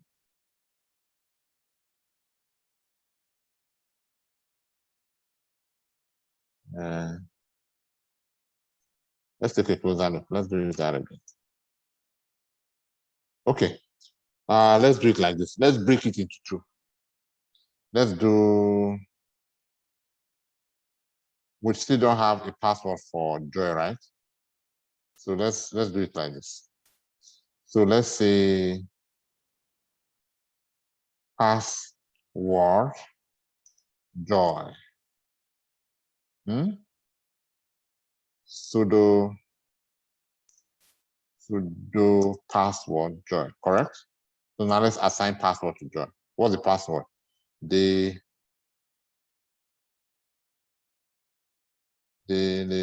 2020 hash.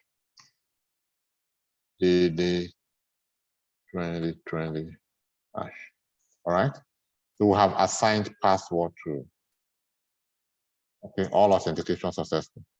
Then, having assigned password to join, let us now do password must expire. So sudo password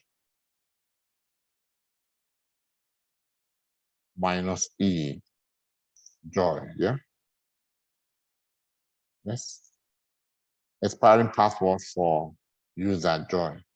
Password success. All right. So this is Abiola. So switch user to join.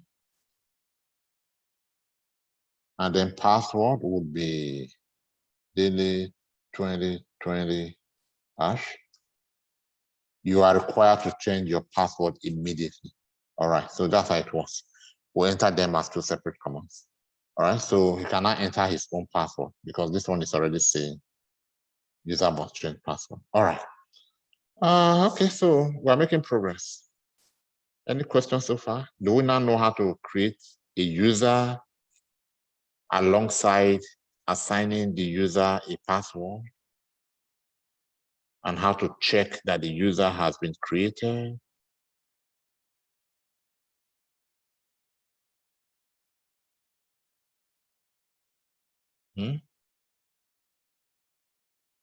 Demonstrated that with 3 accounts. I created 3 accounts. Ayakin, Abiola, then John. If you want, you can just quickly give this one a pass.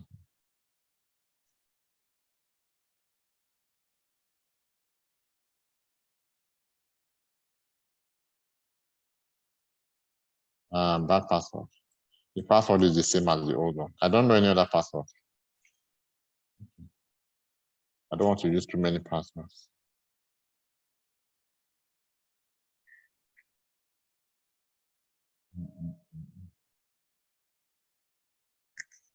All right. So let's take it easy. What do you need me to revise now? You know how to create a user account?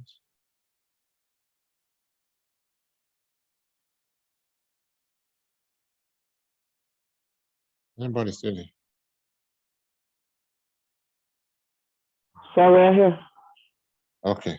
So what do you need me to revise? Do you already know how to create user account now?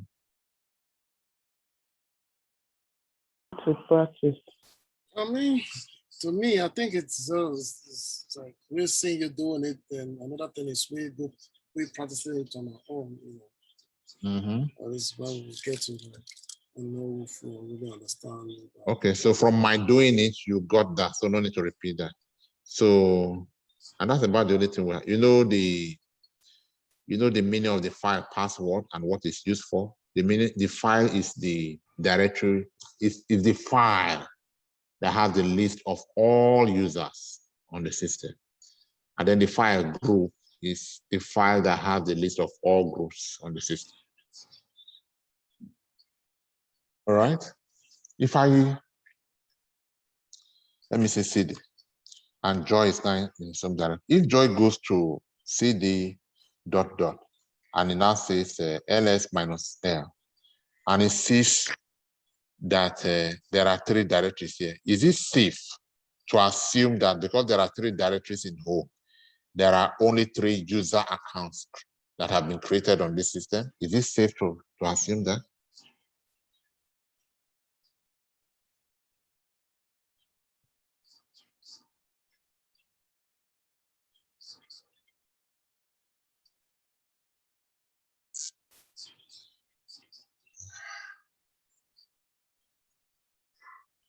So did you ask a question or you're just... Yes, I asked a question.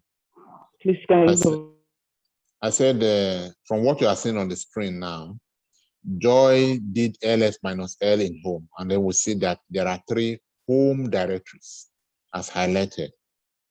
What does that tell us? What can we deduce from the highlighted 3 lines? That means that we have 3 users. Okay, we have created 3 users so far on this account, on this system. Yeah, that's correct. That's correct. In other words, we may use this option to estimate how many users, who are the users, instead of going to. No, the exam answer would definitely be password. That's what they expect as the answer. But in practice, you just find that you may want to use this method because the content of password of file may be, password file may be confusing and you don't know what it's for. But this one is so straightforward, just telling you straight about it. Yeah, so that's good.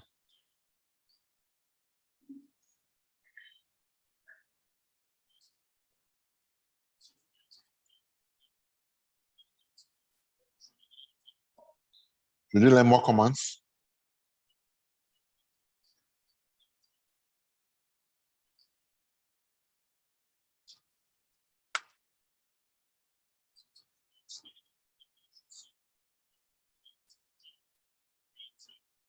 Trying to rearrange these things in ways that you need.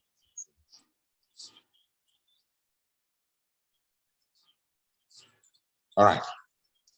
Let's continue to learn just simple commands. To change password parameters for user ARKey. So this is the command. So what does that do? It's Joy that's logged on. Let me change for Joy. So let me switch to ARKey.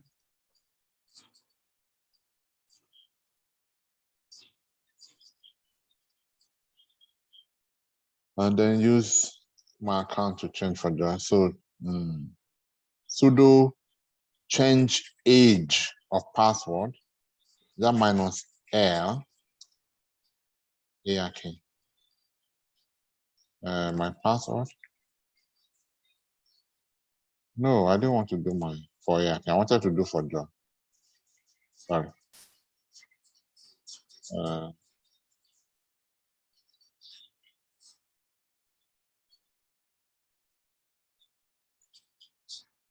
No.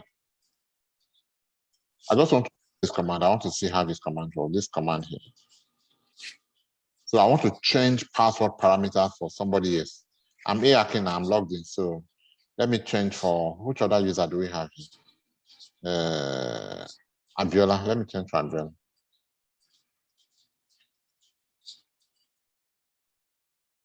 Right. So the command will be sudo change age minus L Abiola. All right. Enter password for ARKey. All right. So what do we have here? It tells us the details about Abiola's account. It was created. What's this date? This 18. It's using different time zone to show me 19. All right, but password inactive, that account never expires, minimum number of days 0. So I can get the details of this account, of Abiola's account like this. Then I can say, who allowed this? This is wrong. And then I can make changes if I want. All right. You hardly would need it, but if you do need it, it's just there. So change the password is -L for Abiola. All right. So I'm trying not to go to too hard commands. To delete a user account. Okay, we can practice that. Let me come back to control. Other options you can use with add, user add, are -G, -U, -S, but let's get the basic command instead of learning those complex commands. But like I said, if you do man user add, you will see the different options, the different, yes, that's what they are called, options that you can use with that command to achieve or to accomplish so many varieties and variants of that same command. All right. But to delete an account that we no longer need, for example, the last one we created, Joy, what we do is user delete. Instead of add, we'll now say delete. That's just the difference. User there, then Joy. Of course, I cannot do it unless I invoke sudo. So I'll say sudo user delete Joy. User delete. User Joy is currently used by, oh, it's logged in. I should have logged in now. All right. So let me see if I can log him out because it processes. So switch user to Joy. What's his password again?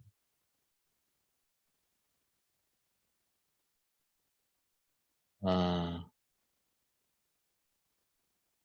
right, so with exit is out now. So what do I do now?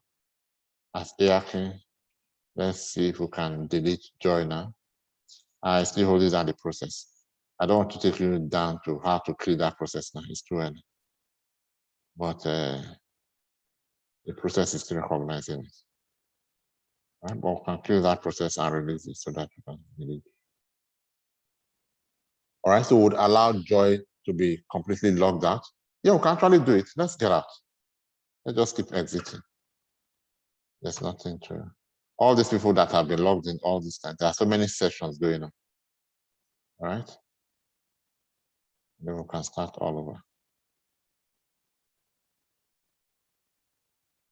All right, company policies would say, please, if you're no longer using system, log out. So we are root now, we can't log out.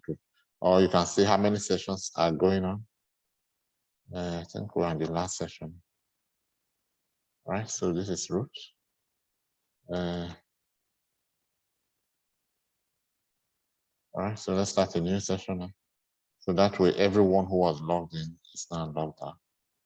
So go to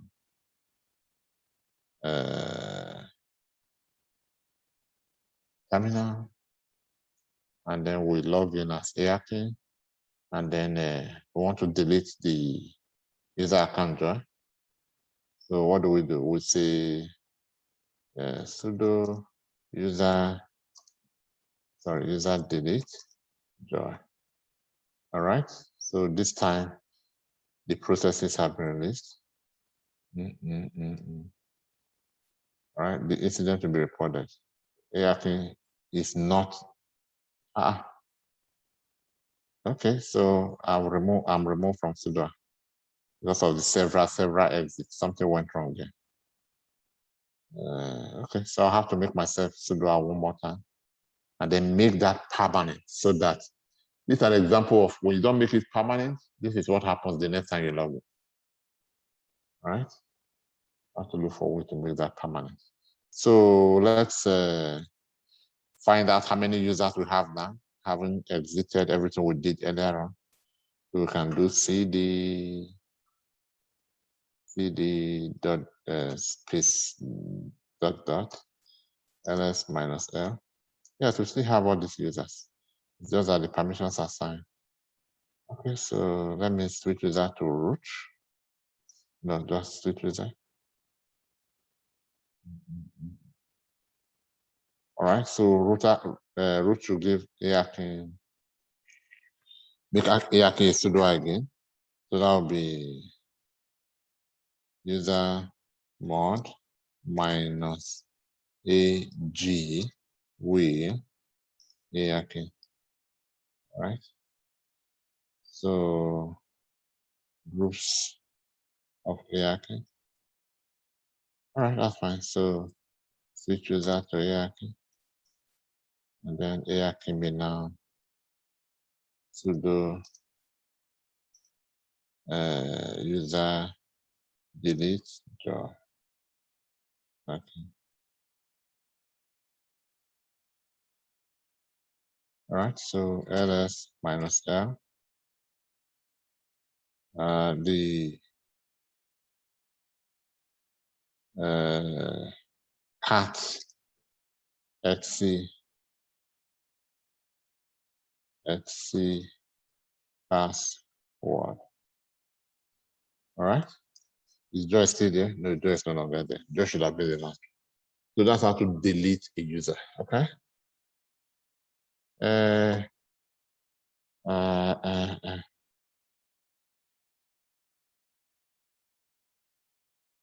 Can we stop there?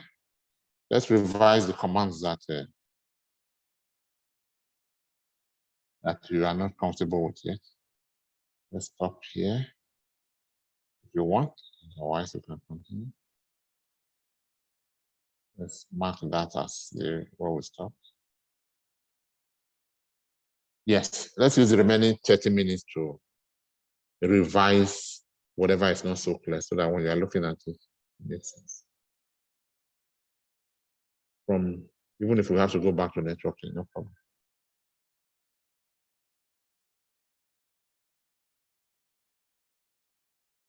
Let's revise what is not so clear.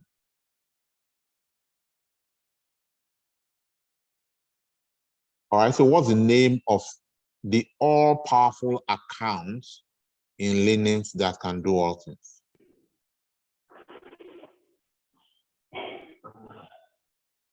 The root. The root, correct.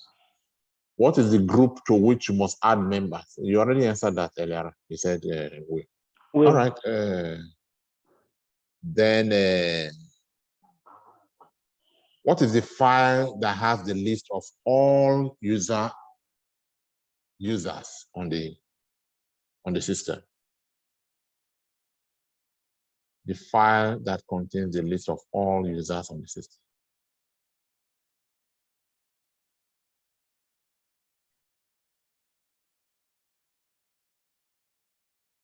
The file is password.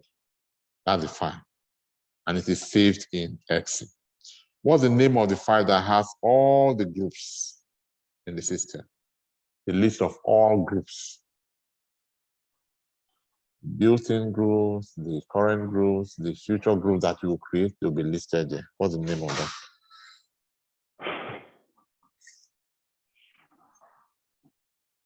All right, yeah. The name of the file is group. And it's also housed in X. All right? The name of the file is group. All right? Ask questions, now. Ask questions. Are you sure you're understanding everything 100%? Believe me, I'll just continue to teach and I'll not know whether you're understanding. All right, so if we stop here and then we'll look at the remaining, then we should be able to finish network administration tomorrow. Network administration tomorrow. But it is not about whether we're able to finish it. It's about whether you're understanding it. Unfortunately, many of you do not have the time to practice, so we're not able to tell whether you are finding the practice easy or difficult. Just watching me do it is not enough. Just the first step. You should be able to practice. For the time being, just ask questions now you think would simplify, anything that can simplify your practice.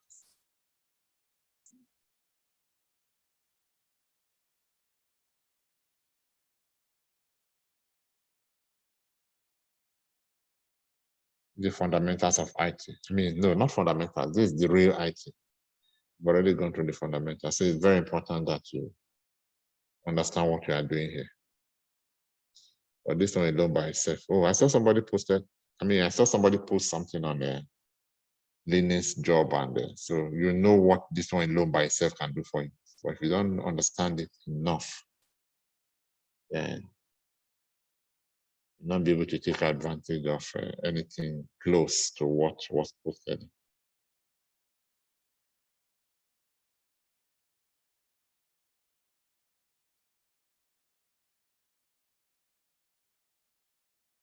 Would you like more commands since we still have time and no questions? I was thinking we use the remaining 30 questions.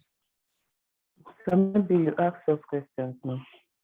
I'll be asking you questions. Wow. Let's Have call you it. exhausted your own question from your question bank? Yes, for now. Yes, for now. But it's just you and the IDG and maybe.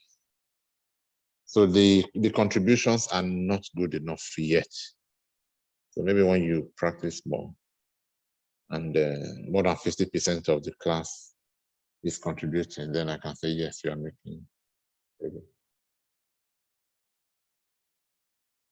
And besides, those are mostly theoretical questions. I would have loved to ask questions about when you try to do this, how did you do it?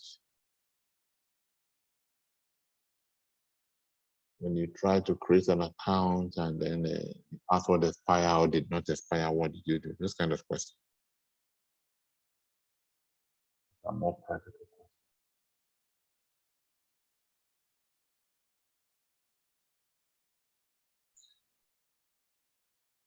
So you also know the command, even though you have not practiced it, you may not be used to it, but you at least know that this is the command to join members to the will group. And then to find out the group that member belongs, or any user for that matter belongs, the command is, yeah, we've done this now. We'll use this many times, so we can consider that. Revision, why are we revising this? We already revised this enough upstairs now. And let's copy. What is it? Look at it. Yeah, maybe somebody asked at that point, but it shouldn't be there. Look at it. We already revised it here. Let me see why we have it there.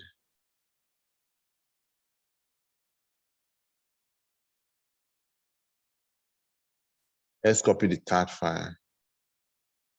One way to migrate file, yeah.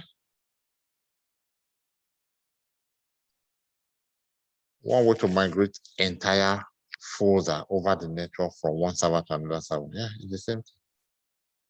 So the revision should not be repeated here. So let me remove.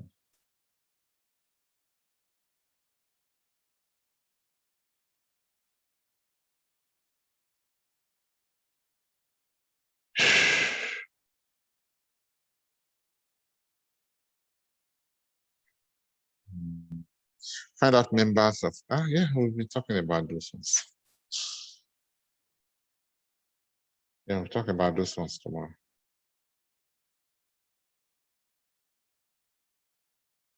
Questions.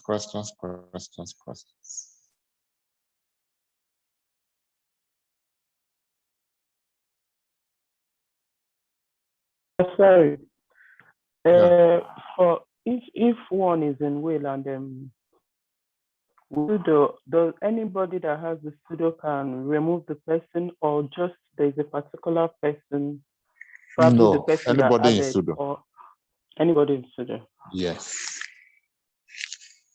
Anybody in pseudo can do all things. There's no need to look for any special person. Any pseudo.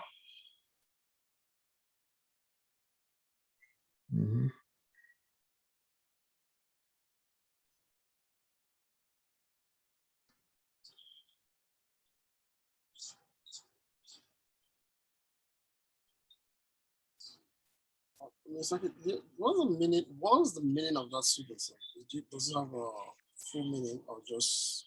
No, it's no full meaning. It's just pseudo. Just pseudo. Okay. Use pseudo to invoke administrative privileges, and then anybody that does that is a pseudo or belongs to the whale group.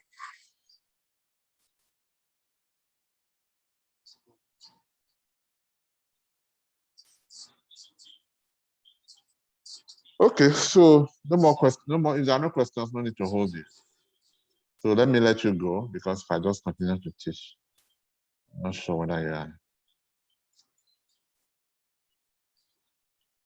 you can stay assimilated.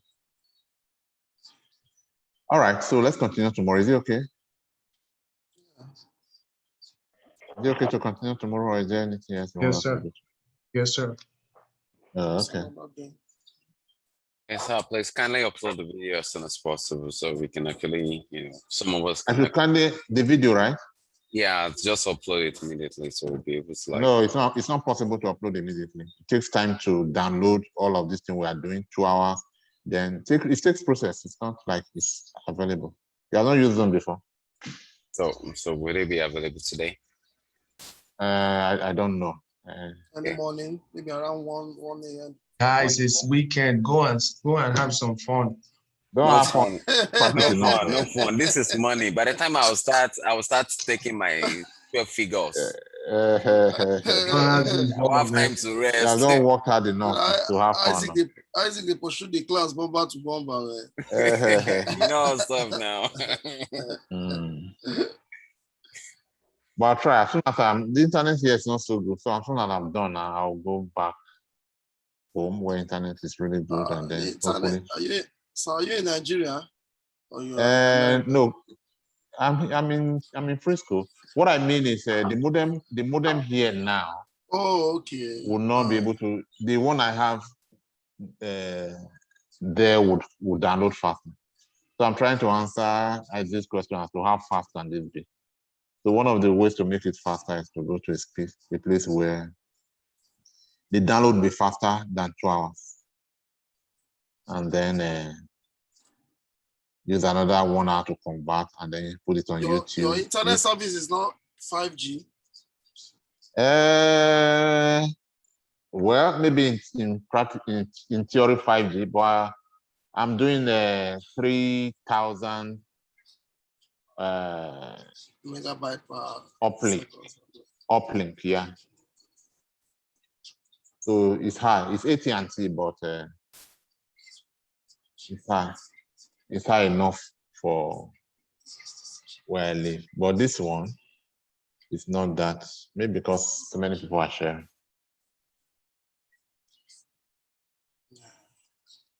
So I'm in industrial area, so internet service is really good here.